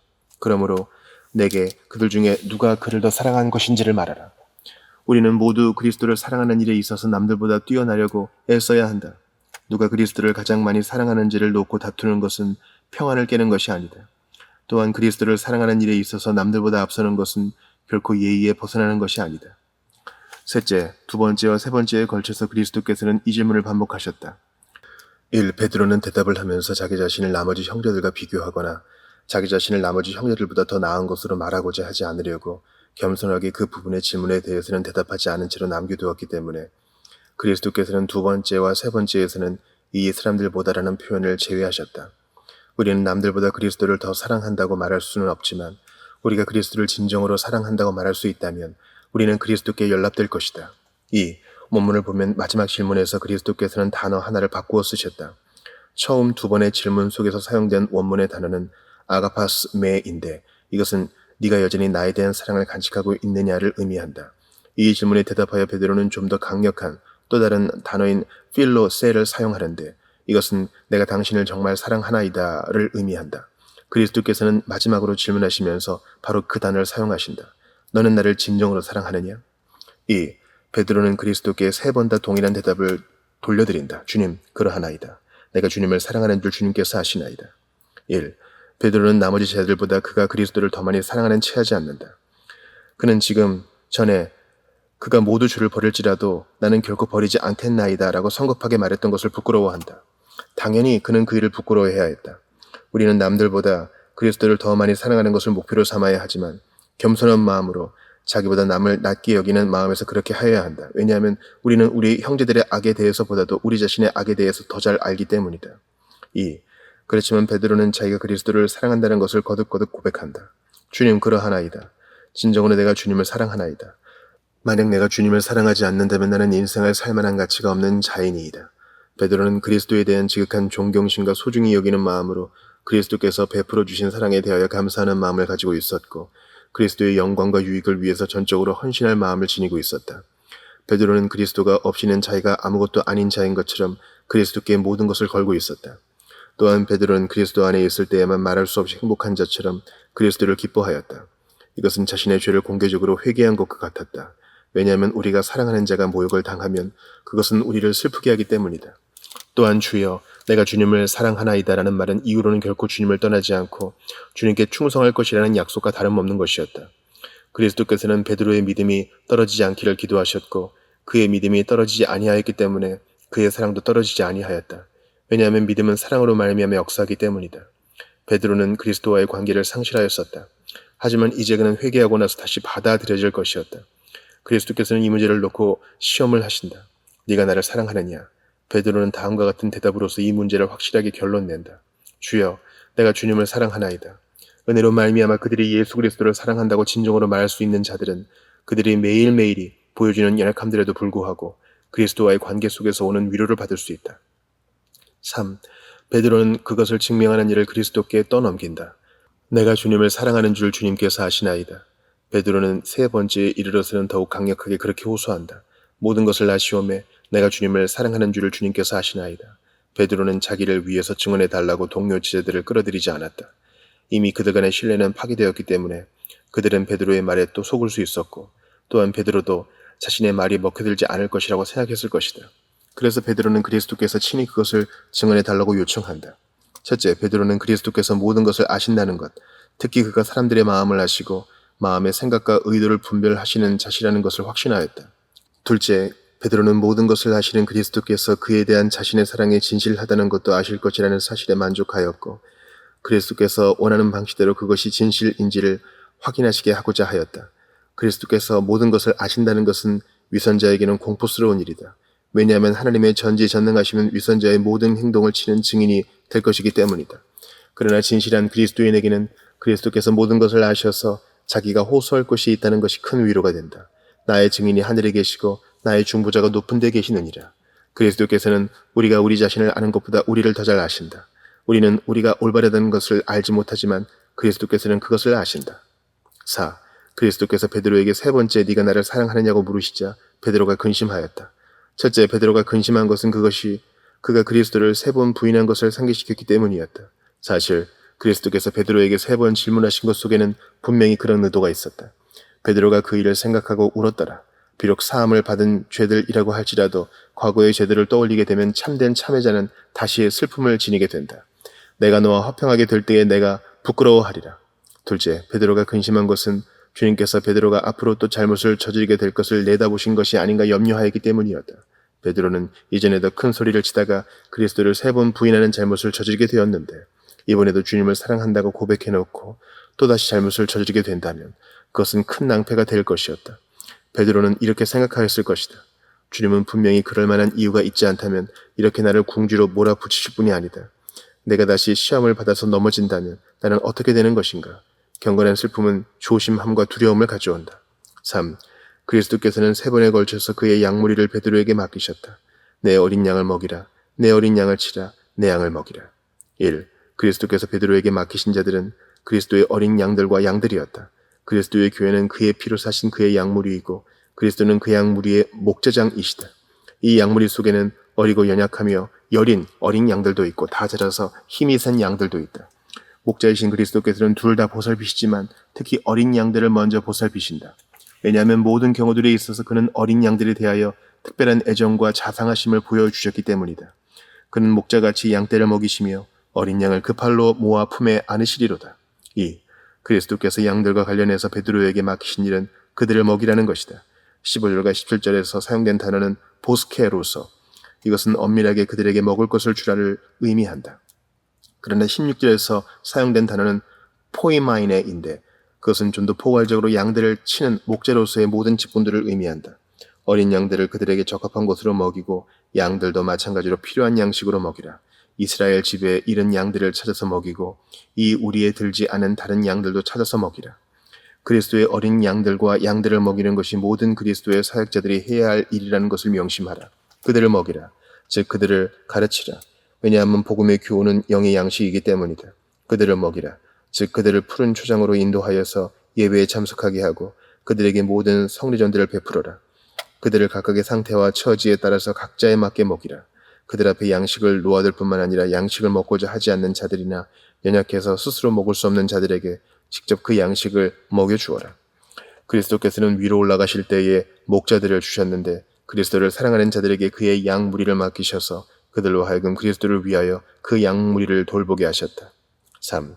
그러나 왜 그리스도께서는 이러한 책임을 특히 베드로에게 맡기셨는가? 교황의 수장권을 주장하는 자들에게 이 질문을 한다면 그들은 이 말씀을 통해서 그리스도께서는 베드로, 그러므로 그의 후계자들, 즉 로마의 주교들에게 모든 기독교에 대한 절대적인 통치권과 수장권을 주시고자 하셨다고 말할 것이다. 그들은 마치 양 무리를 섬길 책임을 모든 목자들을 지배할 권력을 주신 것처럼 말한다. 하지만 베드로는 결코 그러한 권력을 주장한 적도 없었고 다른 제자들도 베드로가 그러한 권력을 받았다고 시인한 적도 없다는 것은 분명하다. 복음을 전파하라는 베드로에게 주어진 이러한 그리스도의 당부는 이상한 주작을 통해서 그의 후계자라고 자처하는 자들이 그리스도의 양무리를 강탈해서 그들을 먹이는 대신에 그들을 볼모로 이득을 챙기는 폭정을 밑받침하는 근거가 되어버리고 말았다. 그러나 그리스도께서 베드로에게 특별히 이러한 책임을 맡기신 것은 다음과 같은 의도 때문이었다. 첫째, 그것은 베드로가 자신의 사도직을 부인한 것에 대하여 회개한 지금에 있어서 그의 사도직을 회복시키고 베드로와 그 밖의 다른 형제들의 만족을 위해서 그의 사명을 새롭게 하기 위한 것이었다. 범죄를 저질러서 유죄로 확정된 자에게 사명이 주어진 것은 죄사함과 동일한 것으로 여겨질 수 있다. 의심할 여지 없이 그리스도께서 베드로에게 이렇게 사명을 주신 것은 그리스도께서 베드로와 화해했다는 것을 보여주는 증거였다. 만약 그렇게 하지 않았다면 베드로는 결코 그리스도 안에서 그러한 확신을 가지지 못했을 것이다. 우리를 속인 자들에 대해서 우리는 그들을 용서하지만 결코 그들을 신뢰하지 않을 것이다라고 말한다.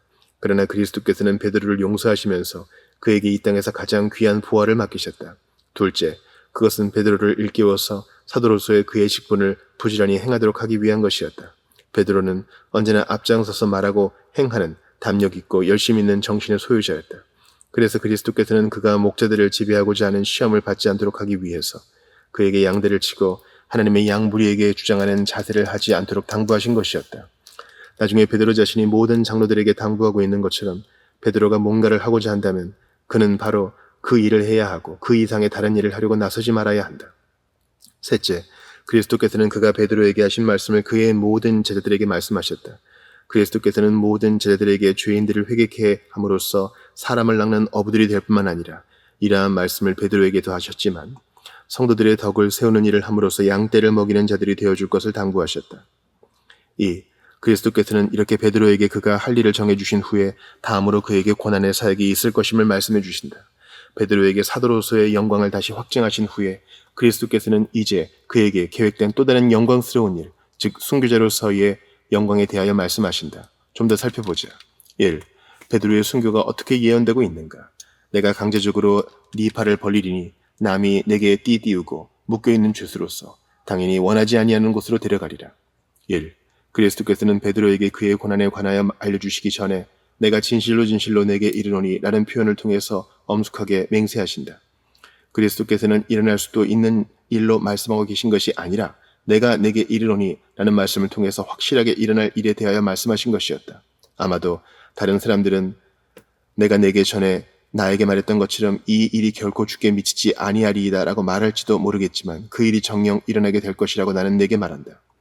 그리스도께서는 자신의 모든 고난들을 내다보시던 것과 마찬가지로 그의 모든 제자들이 겪게 될 고난들도 내다보시고 특별히 베드로에게만은 아니지만 모든 제자들과 관련해서 그들이 자신의 십자가를 져야 할 것을 예언하셨다. 그리스도께서는 베드로에게 자신의 양을 치라고 당부하신 후에 그에게 이 일을 함에 있어서 편안함과 존귀함을 기대하지 말고 오히려 환난과 박해를 예상하며 선한 일을 하고 고난을 겪게 될 것을 예상해야 할 것이라고 말씀하신다. 2. 그리스도께서는 특히 베드로가 사형 집행자의 손에 의해서 폭력적인 죽음을 맞게 되리라는 것을 예언하신다. 어떤 이들은 베드로가 팔을 벌린다는 말씀은 그가 십자가형에 의해서 죽게 될 것을 가리키는 것이라고 생각한다. 옛사람들의 전승에 의하면 우리가 그러한 전승을 믿을 수 있다면 베드로는 네로 치하에서 주후 68년 또는 79년에 로마에서 십자가에 못 박혀서 죽었다고 한다. 또 어떤 이들은 이 말씀이 사형 선고를 받은 자들이 옥에 갇혀서 쇠사슬에 묶여있는 모습을 가리킨다고 생각한다. 고대의 사형 집행은 거창하고 엄숙하게 진행되어서 사형수의 공포를 한층 더해 주었고 보는 사람들도 갑질이나 두려움을 가졌다. 이러한 무시무시한 형태의 죽음은 흔히 그리스도의 신실한 자들의 몫이었지만 그들은 어린 양의 피로써 그것을 이겼다. 이 예언은 1차적으로 베드로의 죽음을 가리키는 것이었지만 베드로가 죽기 이전에 겪었던 여러 고난들을 통해서도 성취될 것이었다. 베드로가 감옥에 갇혔을 때 이 예언은 즉시 성취되기 시작하였다. 베드로가 원하지 아니하는 곳으로 끌려가리라는 말씀 속에는 그가 끌려가게 될 폭력적인 죽음, 즉 아무리 무지한 사람이라도 두려움 없이는 생각할 수 없고 주저함 없이는 다가갈 수 없는 그러한 죽음 이상의 의미를 내포하고 있지는 않다. 그리스도인이라고 해서 인성을 벗어버리는 것은 아니다. 그리스도께서도 친히 쓴 잔을 비켜가게 해달라고 기도하셨다. 고통과 죽음을 싫어해서 피하고자 하는 자연적인 본성은 고통과 죽음 속에서 하나님의 뜻에 따르고자 하는 거룩한 순복과 얼마든지 공존할 수 있다. 사도 바울은 육신의 짐을 벗어버리기를 간절히 바랐지만 그가 옷을 벗어버리기를 바랄 수는 없다고 고백한다. 3. 그리스도께서는 이러한 고난을 베드로가 이전에 누렸던 자유와 비교하신다. 내가 이러한 역경들을 모른 채 스스로 띠뛰고 원하는 곳으로 다녔던 때가 있었다. 환난이 찾아올 때에 우리는 그러한 환난이 찾아오지 않을 수도 있었다는 생각에 더욱 고통스러워하는 경향이 있다. 또한 우리는 자유와 건강과 풍요의 달콤한 것들을 맛보았기 때문에 구속과 질병과 가난이라는 슬픈 일들에 더욱 놀라고 상심하는 경향이 있다. 그러나 우리는 그것과는 정반대로 생각해서 우리 자신에게 이렇게 말하여야 한다. 나는 얼마나 가당치 않게 수많은 세월 동안 잘 살아왔던가. 내가 좋은 것을 받았으니 나쁜 것도 받아야 하지 않겠는가? 1. 이 세상에서 우리의 처지가 얼마나 다르게 변할 수 있는지를 보라. 힘과 존귀함으로 띠뛰고 자유를 만끽하던 자들도 그 모든 것의 정반대가 되는 상황으로 바뀔 수 있다. 2. 모든 것을 버리고 그리스도를 좇은 자들에게 즉시 어떠한 변화가 이루어지는가를 보라. 그들은 더 이상 스스로 띠를 띄어서는 안 되고 그리스도께서 그들에게 띠를 띄어 주어야 한다. 그들은 더 이상 그들이 원하는 곳으로 다녀서는 안 되고 그리스도께서 원하시는 곳으로 다녀야 한다. 3. 우리가 오래도록 살아있다면 우리에게 얼마나 큰 변화가 분명히 있게 될지를 보라. 젊을 때에는 몸에 힘이 있고 마음에 활기가 있어서 쉽게 사업과 역경을 잘 헤쳐나가면서 그들이 원하는 대로 즐거움을 누렸던 자들일지라도 늙게 되면 그들의 힘이 쇠하고 삼손처럼 머리털이 잘려서 더 이상 예전처럼 힘을 쓸 수 없게 된다는 것을 알게 될 것이다. 4. 그리스도께서는 베드로에게 그가 이렇게 그의 노년의 고난을 받게 되리라는 것을 말씀하신다. 1. 베드로는 나이가 들어서 자연적으로 오래 살지 못하게 되었을 때에 천수를 다하고 평화롭게 세상에서 물러가기를 원하겠지만 그의 원수들은 그를 폭력적으로 세상에서 급하게 몰아내고자 하고 베드로의 기력이 다하여 거의 소진되었을 때에 그의 촛불을 빨리 꺼버리고자 할 것이다. 2. 하나님께서는 베드로가 노년에 이르게 될 때까지는 그의 원수들의 분노로부터 그를 지켜주셔서 베드로가 고난을 잘 감당할 수 있게 하시고 교회로 하여금 베드로의 섬김을 더 오랫동안 누리게 하실 것이다. 이 예언에 대한 설명, 이 말씀을 하시면 베드로가 그의 갈 길을 다 마친 후에 어떠한 죽음으로 하나님께 영광을 돌릴 것을 가리키심이로라. 1. 한 번 죽는 것은 사람에게 정해진 것일 뿐 아니라 각자에게는 어떠한 죽음을 죽게 될지, 즉 자연적인 죽음을 죽을지, 폭력적인 죽음을 죽을지, 서서히 죽을지, 갑자기 죽을지, 편안하게 죽을지, 고통스럽게 죽을지가 정해져 있다. 바울이 큰 사망이라고 말하였을 때 그는 죽음에도 정도차가 있다는 것을 암시한 것이다. 이 세상에 들어오는 길은 한 길뿐이지만 이 세상에서 나가는 길은 많은 길들이 있어서 하나님께서는 우리가 어떠한 길로 나가게 될지를 결정해 놓으셨다. 자기가 어떠한 죽음을 죽어서 하나님께 영광을 돌리게 될 것인지는 모든 선한 자들의 큰 관심사이다. 왜냐하면 모든 신실한 자들의 최고의 목적은 주의 말씀을 따라 주를 위하여 죽는 것이기 때문이다. 우리가 하나님의 뜻에 순복하여 고난을 견디며 죽든 하나님의 영광에 대한 소망 속에서 기뻐하며 죽든 신앙의 진리와 유익을 다른 사람들에게 증언하고 격려하면서 유익하게 죽든 우리는 이 모든 죽음을 통해서 하나님께 영광을 돌리는 것이다. 바울이 말했듯이 사나 죽으나 그리스도께서 높임을 받으시는 것이 모든 선한 그리스도인들의 간절한 기대와 소망이다. 3. 순교자들의 죽음은 특별한 방식으로 하나님께 영광을 돌리는 일이라는 것. 순교자들은 하나님의 진리들은 옹호하면서 죽고 이것을 통해서 하나님의 진리들은 확증된다. 순교자들은 하나님의 은혜로 말미암아 그들의 고난을 구람이 없이 견뎌내는데 이것으로 인해서 하나님의 은혜가 찬양을 받게 된다. 고난 중에 있는 순교자들에게 풍성하게 주어졌던 하나님의 위로들과 그러한 위로들의 원천인 하나님의 약속은 이러한 순교를 통해서 모든 성도들의 믿음과 기쁨의 대상이 되어왔다. 순교자들의 피는 교회의 씨앗이었고 수많은 사람들을 하나님께로 돌아오게 하였으며 그들의 믿음을 견고하게 세워주었다. 이러므로 하나님께 영광을 돌리는 성도들의 죽음은 여호와께서 보시기에 귀중한 것이다. 하나님께서는 순교를 통해서 그러한 대가를 치르고서 하나님께 영광을 돌린 자들을 높이실 것이다. 3. 그리스도께서 이 말씀을 하시면서 베드로에게 주신 명령의 말씀, 그런 이 말씀을 하시고 멍하니 쳐다보고 있던 베드로에게 이르시되 나를 따르라 하셨다. 아마도 그리스도께서는 조반을 드셨던 곳에서 일어나셔서 잠시 산책을 하고자 하시면서 베드로에게 자기를 따라오라고 명하신 것 같다. 나를 따르라는 이 말씀은 다음과 같은 것들을 의미하는 것이었다. 1. 베드로가 주님의 총애와 사도직을 회복하였다는 것을 보여주는 또 하나의 확증. 왜냐하면 나를 따르라는 말씀은 베드로가 처음으로 그리스도를 만났을 때에 그리스도께서 그를 부르신 첫 번째 부르심이었기 때문이다. 2. 이 말씀은 베드로의 고난에 대한 예언을 구체화시킨 것으로서 아마도 베드로는 그리스도께서 고난의 열쇠인 나를 따르라는 말씀을 하시기 전까지는 그의 고난에 대하여 온전히 깨닫지 못하였을 것이다. 너는 내가 대우받아 왔던 대로 대우받을 것을 기대하여야 하고 내가 너보다 앞서 밟았던 것과 동일한 피 흘리는 길을 밟을 것으로 기대하여야 한다. 왜냐하면 제자는 선생보다 높지 못하기 때문이다. 3. 이 말씀은 베드로에게 사도로서의 직분을 충성스럽고 부지런하게 감당할 것을 일깨우고 격려하기 위한 것이었다. 그리스도께서는 베드로에게 내 양을 먹이라고 말씀하셨고 그의 선생으로서 목회의 모험을 그에게 보여주셨다. 내가 해왔던 대로 행하라. 목자들은 목자장이신 그리스도를 본받으려고 했어야 한다. 그리스도께서 여기 이 땅에 계시는 동안에 그들은 그리스도를 따랐었는데 이제 그리스도께서는 그들을 떠나시면서 나를 따르라는 동일한 의무를 그들에게 말씀해 주셨다. 물론 그 수행하는 방식은 달라지겠지만 그들은 여전히 그리스도께서 그들에게 주신 규례들을 따라야 하고 그리스도께서 그들에게 보여주신 모험을 따라야 한다. 섬김과 고난에 있어서 그들에게 이것보다 더 큰 위로가 있을 수 있겠는가? 1. 그들은 그리스도를 따랐고 그것이 그들의 현재의 영광이었다는 것. 그러한 지도자를 따르는 것을 누가 수치스러워 하겠는가? 2. 장차 그들이 그리스도를 따르면 그것이 그들의 장래의 복이 되리라는 것. 따라서 이 말씀은 그리스도께서 전에 베드로에게 네가 후에는 나를 따라오리라고 말씀하신 약속의 반복이다. 은혜 가운데서 그리스도를 신실하게 따르는 자들은 분명히 영광에 이르기까지 그리스도를 따르게 될 것이다. 베드로가 돌이켜 예수께서 사랑하시는 그 제자가 따르는 것을 보니 그는 만찬석에서 예수의 품에 의지하여 주님을 파는 자가 누구오니이까 묻던 자들아. 이에 베드로가 그를 보고 예수께 여짜오되 주님 이 사람은 어떻게 되겠사옵나이까? 예수께서 이르시되 내가 올 때까지 그를 머물게 하고자 할지라도 내게 무슨 상관이냐? 너는 나를 따르라 하시더라.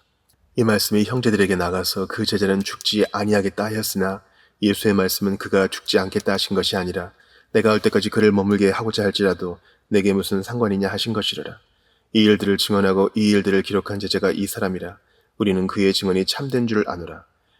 예수께서 행하신 일이 이 외에도 많으니 만일 낱낱이 기록된다면 이 세상이라도 이 기록된 책을 두기에 부족할 줄 아노라.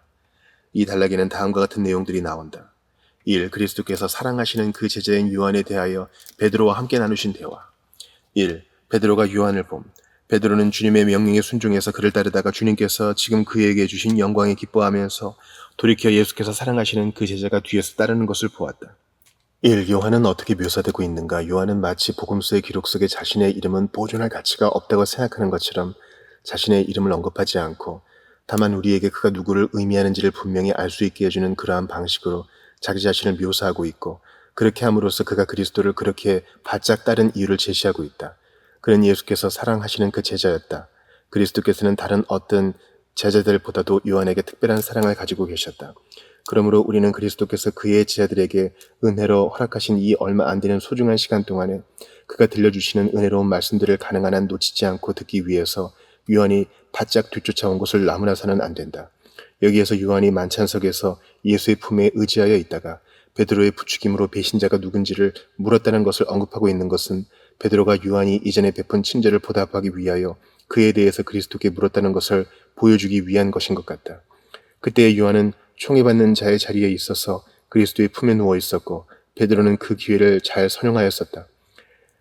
이제 그리스도와 함께 걷도록 부르심을 받은 총애받는 자의 위치에 있게 된 베드로는 요한에게 진 빚을 갚을 생각으로 누구나 다 장래일을 알고 싶어 한다는 것을 알고서 요한의 장래에 관하여 물어볼 생각을 하게 된 것이었다. 우리가 은혜의 보좌 앞에서 은총을 받게 되면 우리는 그 기회를 서로의 유익을 위하여 선용하여야 한다. 어떤 때에는 그들의 기도로서 우리를 도운 자들이 또 다른 때에는 우리의 기도를 통해서 도움을 받게 될 것이다. 이것이 성도가 교통하는 것이다. 2. 요한은 무엇을 하였는가? 요한도 예수를 따랐다. 이것은 요한이 이 무리를 얼마나 사랑하였는지를 보여준다. 그리스도께서 계시는 곳에는 그의 종인 요한도 있고자 하였다. 그리스도께서 베드로에게 자기를 따르라고 부르셨을 때 그것은 그가 베드로와 뭔가 은밀한 대화를 가질 의도였던 것으로 보인다. 그러나 요한은 주님에 대한 사랑이 컸기 때문에 그리스도의 말씀이 주는 유익을 잃어버리는 것보다는 무례해 보일 수 있더라도 말씀을 놓치지 않는 쪽을 택하고자 하였다. 요한은 그리스도께서 베드로에게 하신 말씀을 자기 자신에게 말씀하신 것으로 받아들였다. 왜냐하면 나를 따르라는 명령의 말씀은 모든 제자들에게 주어진 것이었기 때문이다. 적어도 요한은 그리스도와 친교를 나누는 자들과 친교를 나누기를 원했고 그리스도를 따르는 자들과 함께 어울리기를 원했다. 한 사람이 그리스도를 따르게 되면 다른 사람들도 거기에 참여하게 된다. 왕이 나를 그의 방으로 이끌어 들이시니 너는 나를 인도하라. 우리가 너를 따라 달려가리라. 3. 베드로가 요한이 따라가는 것을 봄. 베드로가 돌이켜 그 제자가 따르는 것을 보았다. 베드로의 이러한 행위는 다음 둘 중에 하나로 보아질 수 있다. 1. 주님을 따르면서 다른 데에 정신을 판 책망받을 만한 일. 베드로는 그리스도를 따르는 일에 전적으로 주의를 집중해서 그리스도께서 그에게 추가적으로 말씀하실 것을 듣고자 기다린 후에 누가 따라오는지를 보기 위해서 돌아보아야 했다. 가장 선한 자들일지라도 흐트러짐이 없이 주를 섬기는 것이 어렵고 그리스도를 따르면서 마음을 그리스도께 집중하는 것이 어렵다는 것을 발견한다. 시도 때도 없이 우리 형제들에게 불필요한 관심을 갖는 것은 흔히 하나님과의 교통을 방해하는 장애물이 된다. 2. 동료 제자들에 대한 칭찬받을 만한 관심. 베드로는 주님께서 그를 나머지 제자들로부터 특별히 뽑아서 영광을 주신 것에 대하여 마음이 한껏 고향되어서 뒤따라오는 동료 제자를 따뜻한 마음으로 바라볼 수 없었던 그런 자가 아니었다. 우리 형제들에 대한 사랑의 행위들은 그리스도를 믿는 믿음의 행위들과 함께 공존하여야 한다. 2. 베드로가 요한에 대하여 주님께 물은 질문. 주님, 이 사람은 어떻게 되겠사옵나이까? 주님께서는 내게 내가 할 일, 양을 먹이는 일을 일러주셨고 내 운명, 남이 내가 원하지 아니하는 곳으로 데려가리라는 것도 일러주셨나이다. 그렇다면 요한이 할 일과 그의 운명은 무엇이나이까? 베드로의 이러한 말은 다음과 같은 것들의 표현이라고 할 수 있다. 1. 요한에 대한 관심과 그에 대한 애정. 주님, 주께서는 내게 너무도 큰 은총을 베풀어주고 계시나이다. 저기에 저와는 달리 주님의 은총을 잃은 적이 없는 사랑하시는 제자가 오나이다. 그는 분명히 주님께서 바라보아 주시기를 기대하고 있을 것인데 주께서는 그에게 하실 말씀이 없으시나이까? 주님께서는 그가 어떻게 쓰임을 받고 어떠한 영광을 얻게 될지를 말씀해 주고자 하지 아니하시나이까? 2. 그리스도께서 베드로의 고난에 대하여 그에게 말씀하시던 것에 대한 불편한 심기를 표현한 것. 주님, 나만 혼자 내가 원하지 아니하는 곳으로 끌려가야 하나이까? 나만 혼자 짓밟히고 이 사람은 십자가를 함께 지지 않아도 된다는 것이나이까? 우리는 우리만 홀로 받는 특별한 고난과 환난을 수용하기가 쉽지 않다. 3. 자기 자신과 다른 사람들의 장래에 관하여 알고자 하는 호기심의 표현. 그리스도의 대답으로 보아서 베드로의 질문 속에는 뭔가 잘못된 것이 있었던 것으로 보인다. 그리스도께서 베드로에게 그러한 귀한 책임을 맡겨주시고 그의 고난에 대하여 미리 알려주셨을 때 베드로는 이렇게 말하는 것이 합당했을 것이다. 주여, 그러한 책임과 그러한 고난을 신실하게 잘 감당하려면 내가 어떻게 해야 하나이까? 주여, 내게 믿음을 더하소서. 나의 날들 동안에 나를 힘이 있게 하소서. 그러나 베드로는 그렇게 하지 않았다. 1. 베드로는 자기 자신보다는 남에게 더 많은 관심을 가지고 있었던 것으로 보인다. 우리는 우리 자신의 영혼에 대한 관심을 게을리하고 다른 사람들의 문제에 간섭하기 쉽고 멀리는 아주 잘 보지만 가까운 곳은 잘 보지 못하며 각각 자기의 일을 살피고 각자 자기의 길을 깨닫는 데에도 많은 힘을 들여야 함에도 불구하고 다른 사람들이 무엇을 하게 될지를 진단하며 남들을 판단하는 일에 시간을 소모하기 쉽다. 2. 베드로는 그가 해야 할 일이 아니라 외적인 사건들에 더 많은 관심을 가지고 있었던 것으로 보인다. 요한은 베드로보다 어렸기 때문에 자연의 순리에 따르면 그보다 더 오래 살 가능성이 많았다. 베드로는 이렇게 말한다. 주여, 그는 얼마나 오랫동안 살게 되겠나이까? 하지만 하나님께서 은혜를 주셔서 우리가 끝까지 믿음을 지키고 일을 잘 끝내서 안전하게 천국에 들어갈 수 있게 된다면 우리는 우리 뒤에 오게 될 자들의 운명은 어떻게 되나이까? 라고 물을 필요가 없다. 내가 사는 날 동안에 평안과 진리가 있다면 그것으로 좋은 것 아닌가? 성경의 예언들은 우리의 호기심을 만족시키기 위한 것이 아니라 우리의 양심을 인도하기 위한 것이 되어야 한다. 3. 이 질문에 대한 그리스도의 대답. 내가 올 때까지 그를 너처럼 고난받게 하지 않고 머물게 하고자 할지라도 내게 무슨 상관이냐? 너는 네가 지금 해야 할 일에 마음을 써서 너는 나를 따르라. 1. 여기에는 요한에 대한 그리스도의 목적과 관련된 암시가 내포되어 있는 것으로 보이는데 그것은 두 가지이다. 1. 요한은 베드로와는 달리 폭력적인 죽음을 죽지 않을 것이고 그리스도께서 친히 오셔서 자연적인 죽음에 의해서 그를 자기에게로 데려갈 때까지 머물게 되리라는 것. 옛 역사가들 중에서 가장 신뢰할 만한 사람은 우리에게 요한이 12사도 중에서 실제로 순교자로 죽지 않았던 유일한 인물이었다고 말한다. 요한은 자주 위험에 처했었고 감옥에 갇혔으며 추방당하였지만 결국에는 나이가 많이 들어서 침상에서 죽음을 맞이하였다. 첫째, 죽을 때에 그리스도께서는 우리에게 오셔서 결산할 것을 요구하신다. 그러므로 우리는 그리스도께서 오실 것을 대비하여야 한다. 둘째, 그리스도께서는 그의 제자들 중 몇몇을 불러내셔서 피 흘리기까지 싸우게 하시지만 모든 제자들을 그렇게 하시는 것은 아니다. 순교의 면류관은 눈부시고 영광스러운 것이지만 이 사랑하시는 제자는 거기에 도달하지 못하였다. 2. 요한은 그리스도께서 오셔서 예루살렘을 멸망시키신 후에도 여전히 살아있게 되리라는 것. 이렇게 어떤 이들은 이 말씀을 요한이 그리스도께서 오실 때까지 머물게 되리라는 말씀으로 이해한다. 요한을 제외한 다른 모든 제자들은 예루살렘 멸망 이전에 죽었다. 그러나 요한은 그 사건이 있은 후에도 오랜 세월 동안 살아있었다.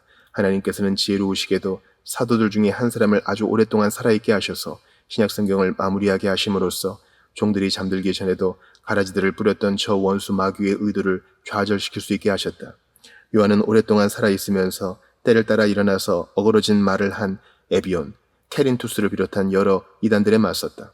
2. 어떤 이들은 그리스도께서 하신 말씀은 베드로의 호기심에 대한 책망일 뿐이고 요한을 그리스도의 재림 때까지 머물게 하리라는 것은 하나의 가정으로 말씀하신 것이라고 생각한다. 어찌하여 너는 너와는 아무 상관도 없는 감춰진 비밀을 알고자 하느냐? 내가 요한을 결코 죽지 않도록 한다고 할지라도 그것이 너와 무슨 상관이 있느냐? 요한이 언제 어디에서 어떻게 죽든 그것은 너와는 아무 상관이 없다. 나는 이미 너에게 내가 어떻게 죽을 것인지를 일러주었다.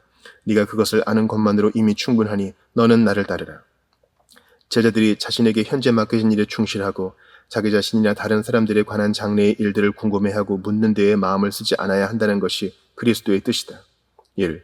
우리는 우리와는 아무 상관도 없는 많은 것들에 대하여 알고 싶어하는 경향이 있다.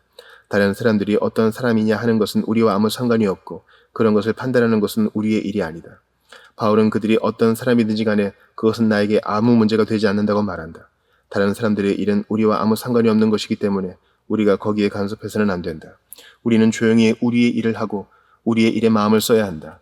이 세상의 선비들과 변론가들은 하나님의 계획과 눈에 보이지 않는 세계에 관하여 수많은 멋지고 흥미로운 질문들을 던지지만 그러한 것들에 대하여 우리는 그것이 우리와 무슨 상관이 있는가라고 말할 수 있어야 한다. 이러저러한 일이 어떻게 되어야 한다고 당신은 생각하느냐?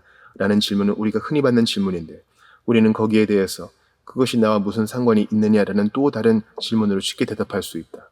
각 사람은 자신의 주님에 대하여 넘어지기도 하고 서기도 한다.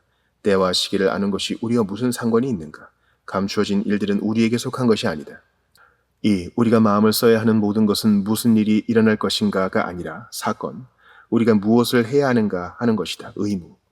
왜냐하면 우리가 해야 할 일을 하는 것은 우리에게 속한 것이고 무슨 일이 일어날 것인지는 하나님께 속한 것이기 때문이다.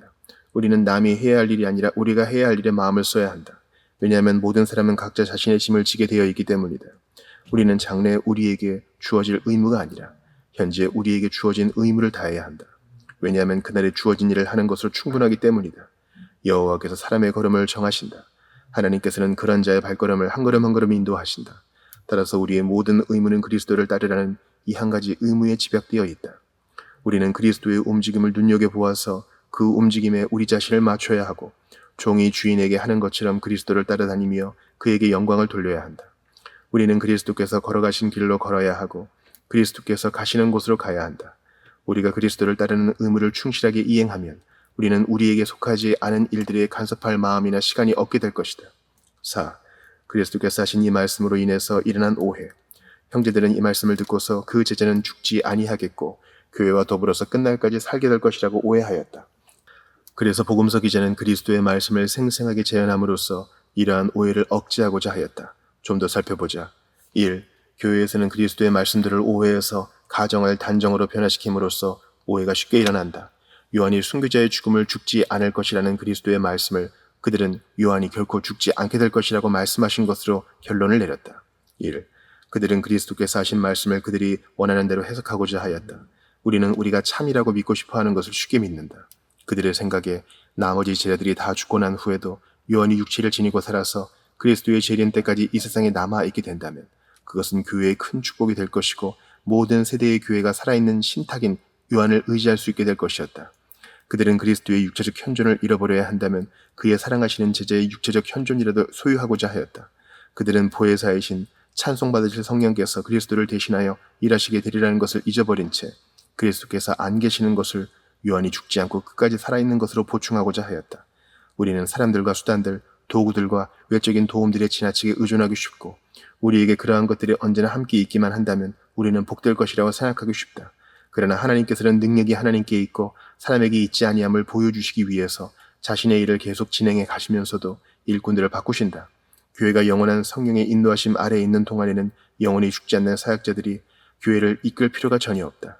2. 아마도 그들은 요한이 다른 모든 제자들이 죽은 후에도 여전히 살아있는 것을 보고서 그들의 생각이 맞았다고 여겼을 것이다. 요한은 오랫동안 살았기 때문에 그들은 그가 영원토록 살 것이라고 생각하게 되었다. 하지만 날 가지고 쇠하는 것은 없어져 가기 마련이다. 3. 하지만 이러한 오해는 그리스도의 말씀을 오해한 것에서 생겨났고 그 후에 교회의 교건이 되어버렸다. 여기에서 우리는 다음과 같은 것들을 배우게 된다.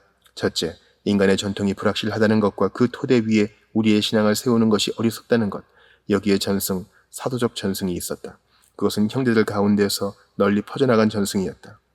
그 전승은 일찍부터 생겨난 것이었고 널리 퍼져 있는 것이었으며 공공연한 것이었지만 거짓된 것이었다. 하물며 기록되지 않은 전승들은 어떠하겠는가? 그런데도 트렌트 공의회는 교회의 전승들을 거룩한 성경에 기이한 것들과 동등한 존경과 경건한 사랑으로 받아들이도록 공포하였다. 여기에 성경에 관한 해석과 관련된 전승이 있다. 그것은 그리스도께서 새롭게 말씀하신 것이 아니라 그리스도께서 실제로 말씀하신 것을 형제들이 단지 해석한 것인데 그것은 잘못된 해석이었다. 성경으로 하여금 성경을 해석하고 설명하도록 해야 한다. 성경은 자신의 내적 증거들을 가지고 스스로를 증명한다. 왜냐하면 성경은 빛이기 때문이다. 둘째, 사람들은 그리스도의 말씀들을 잘못 해석할 소지가 많다는 것. 엄청난 오류들이 종종 이 의를 제기할 수 없는 진리라는 미명하에 은폐되어 있다. 성경 자체는 배우지 못하고 불안정한 신앙을 지닌 자들에 의해서 왜곡되어 왔다. 우리는 그리스도의 말씀들이 잘못 해석되어서 적그리스도의 오류들과 화채설이라는 후한무치한 교리를 옹호하기 위하여 인용되는 것을 이상하게 생각해서는 안 된다. 예를 들면 화채설은 이것은 내 몸이다 라는 그리스도의 저 복된 말씀에 토대를 둔 것처럼 가장한다. 2. 그리스도의 말씀에 충실하고 그 말씀에 거함으로써 그러한 오해들을 쉽게 바로잡을 수 있다는 것. 그래서 복음서 기자는 여기에서 그리스도의 말씀 자체를 되풀이하여 재현함으로써 형제들 사이에서 퍼져나간 잘못된 해석을 바로잡고 통제한다. 그리스도께서는 그 제자가 죽지 않을 것이라고 말씀하신 것이 아니었다. 그러므로 우리도 그렇게 말해서는 안 된다. 그리스도께서는 내가 올 때까지 그를 머물게 하고자 할지라도 내게 무슨 상관이냐라고 말씀하셨다. 그리스도께서는 그렇게 말씀하셨고 그 이상은 말씀하지 않으셨다. 너는 그의 말씀에 더하지 말라. 우리는 그리스도의 말씀들로 하여금 스스로 말씀하시게 하여야 하고 진정하고 자연스러운 의미 외에는 그 어떤 의미도 그 말씀들에 덧붙여서는 안 된다. 우리는 이 점에서 서로 뜻을 같이 하여야 한다. 사람들이 논쟁을 할 때의 최고의 목적은 성경의 분명한 말씀들에 충실해져 그 말씀을 따라서 생각하고 말하는 것이 되어야 한다. 성경에 나오는 표현은 성경의 진리를 전달하는 데에 가장 안전하고 가장 적합한 도구이다. 우리는 오직 성령께서 가르치신 것으로 한다. 성경 자체는 합당하게 경청하기만 한다면 모든 위험한 오류들을 막아내는 데에 최고의 병기이듯이, 그러므로 무신론자들, 소키누스주의자들, 교황주의자들, 열광주의자들은 성경의 권위를 끌어내리기 위해서 온갖 짓을 다한다. 성경 자체는 겸손하게 경청하기만 한다면 동일한 진리들에 관한 서로 다른 표현 방식들에 의해서 생겨나는 상처들을 치유할 수 있는 가장 좋은 치료제이기도 하다. 사람들이 모두 동일한 논리와 형이상하게 동의할 수 없고 동일한 용어들이 적절하다고 생각하지도 않으며 그 용어들을 적용하는 것에도 동의할 수 없지만 성경에 나오는 용어들에는 동의할 수 있고 그렇기 때문에 서로 뜻을 같이하여 사랑할 수 있다. 여기에는 이 복음서의 결론이자 복음 이야기의 결론이 나온다. 이 복음서 기자는 다른 새 복음서 기자와는 달리 자신의 복음서를 갑작스럽게 끝내는 것이 아니라 일종의 종결 단락을 두고 있다. 1. 이 복음서는 저자에 대한 설명으로 끝나는데 이 저자에 대한 설명은 앞서 나온 이야기와 자연스럽게 연결되어 있다. 현재의 세대에 이 일들을 증언하고 후대의 유익을 위하여 이 일들을 기록한 제자가 이 사람인데 그는 바로 앞단락에서 베드로와 주님이 거론하였던 사도 요한이다. 1. 그리스도에 관한 이야기를 쓴 사람들은 자신의 이름을 밝히는 것을 부끄러워하지 않았다. 여기에서도 요한은 사실상 자기가 쓴 이야기에 서명을 하고 있는 것이다. 우리가 구약 계시의 토대가 되었던 구약의 처음 5권의 책을 쓴 저자가 누구였는지를 확실히 알고 있듯이 우리는 신약의 5경인 사복음서와 사도행전의 저자가 누구였는지를 확실하게 알고 있다. 그리스도의 삶과 죽음에 관한 기록은 우리가 알지 못한 사람이 쓴 것이 아니라 기꺼이 맹세로서 선서하고자 하였을 뿐만 아니라 거기에서 더 나아가 자신의 피로써 그 기록을 인친 고결한 사람들에 의해서 작성된 것이었다. 2. 그리스도에 관한 이야기를 쓴 사람들은 남들에게서 들은 것을 가지고 쓴 것이 아니라 그들 자신이 직접 목격하였고 또한 목격자들로부터 들은 것을 토대로 자신이 알고 있는 것을 기초로 해서 썼다. 이 이야기의 저자는 그리스도의 한 제자, 그리스도의 품속에 기대어 있었고 그리스도의 설교들과 대화들을 들었으며 그의 이적들을 보았고 그의 부활의 증거들을 직접 경험하였던 사랑하시는 제자였다. 여기에서 이 기록이 참되다는 것을 보증하고 있는 사람은 바로 그 제자이다. 3. 그리스도에 관한 이야기를 쓴 사람들은 그들이 직접 본 것을 증언하였을 뿐만 아니라 그들이 증언한 것들을 글로 기록하였다. 이 기록은 글로 쓰여지기 전에 입으로 공표된 것이었다. 그들은 이것을 강대상에서도 증언하였고 법정에서도 엄숙한 순서로서 증언하였는데 그것은 여행자들이 사람들을 즐겁게 해주기 위하여 자신의 여행담을 들려주는 그런 것이 아니라 맹세를 한 증인들로서 편결을 받기 위하여 그들이 중요한 문제에 대하여 알고 있는 바를 가장 세심하고 정확하게 진술한 것이었다. 그들이 복음서들을 쓸 때 그들은 일종의 선서 진술서로 복음서를 썼다. 그들의 글들은 그리스도의 가르침이 참되다는 것을 세상에 증언하는 글들로서 우리가 그것을 받아들이느냐 안 받아들이느냐에 따라서 우리를 위한 증언이 되기도 하고 우리를 치는 증언이 되기도 할 것이다. 4. 그리스도에 관한 이야기가 글로 쓰여져서 더 온전하고 확실하게 모든 곳으로 전파되고 모든 세대에 걸쳐서 지속되게 하신 것은 하나님께서 교회를 밑받침하고 유익을 주기 위해서 은혜로 정하신 일이었다. 2. 이 복음서는 복음서 기자가 여기에 기록한 내용이 참되다는 것을 선서하는 것으로 끝이 난다. 우리는 그의 증언이 참된 줄 아노라. 이것은 다음 둘 중에 하나로 받아들여질 수 있다. 1. 이러한 성격의 문제에 있어서 인간의 상식을 표현한 것, 즉 직접 목격한 증인이자 아주 고결한 명성을 지니고 있는 자이며 자기가 본 것을 엄숙하게 선서하고자 그 본 것을 좀 더 확실하게 하기 위하여 글로 기록한 자의 증언은 의심할 여지 없이 분명한 증거가 된다는 것. 그러한 사람의 증언은 유효하고 우리가 그것이 잘못되었다는 것을 증명할 수 없는 한 우리는 인간의 통념상 그 증언을 신뢰해야 한다는 것을 우리는 안다. 즉 온 세상이 안다. 다른 경우들에 있어서 그러한 증언들에 대하여 편결과 심판이 내려진다. 이 복음서의 진리는 우리가 이러한 성격의 일에 있어서 합리적으로 기대할 수 있는 모든 증거들에 의해서 확증되게 된다. 예수께서 그러한 가르침들을 전하셨고 그러한 이적들을 행하셨으며 죽은 자 가운데서 부활하셨다는 것이 사실이라는 것은 다른 경우들에 있어서 언제나 받아들여지는 것과 같은 그러한 증거들, 따라서 공평한 마음을 지닌 모든 자를 만족시킬 수 있는 그러한 증거들에 의해서 반박할 수 없을 정도로 증명되었다. 그러므로 그리스도의 가르침과 이적들은 하나님께 속한 것으로 증명된 것이다. 2. 여기서 이야기된 것이 참되다는 것에 관한 당시 교회들의 만족감을 표현한 것.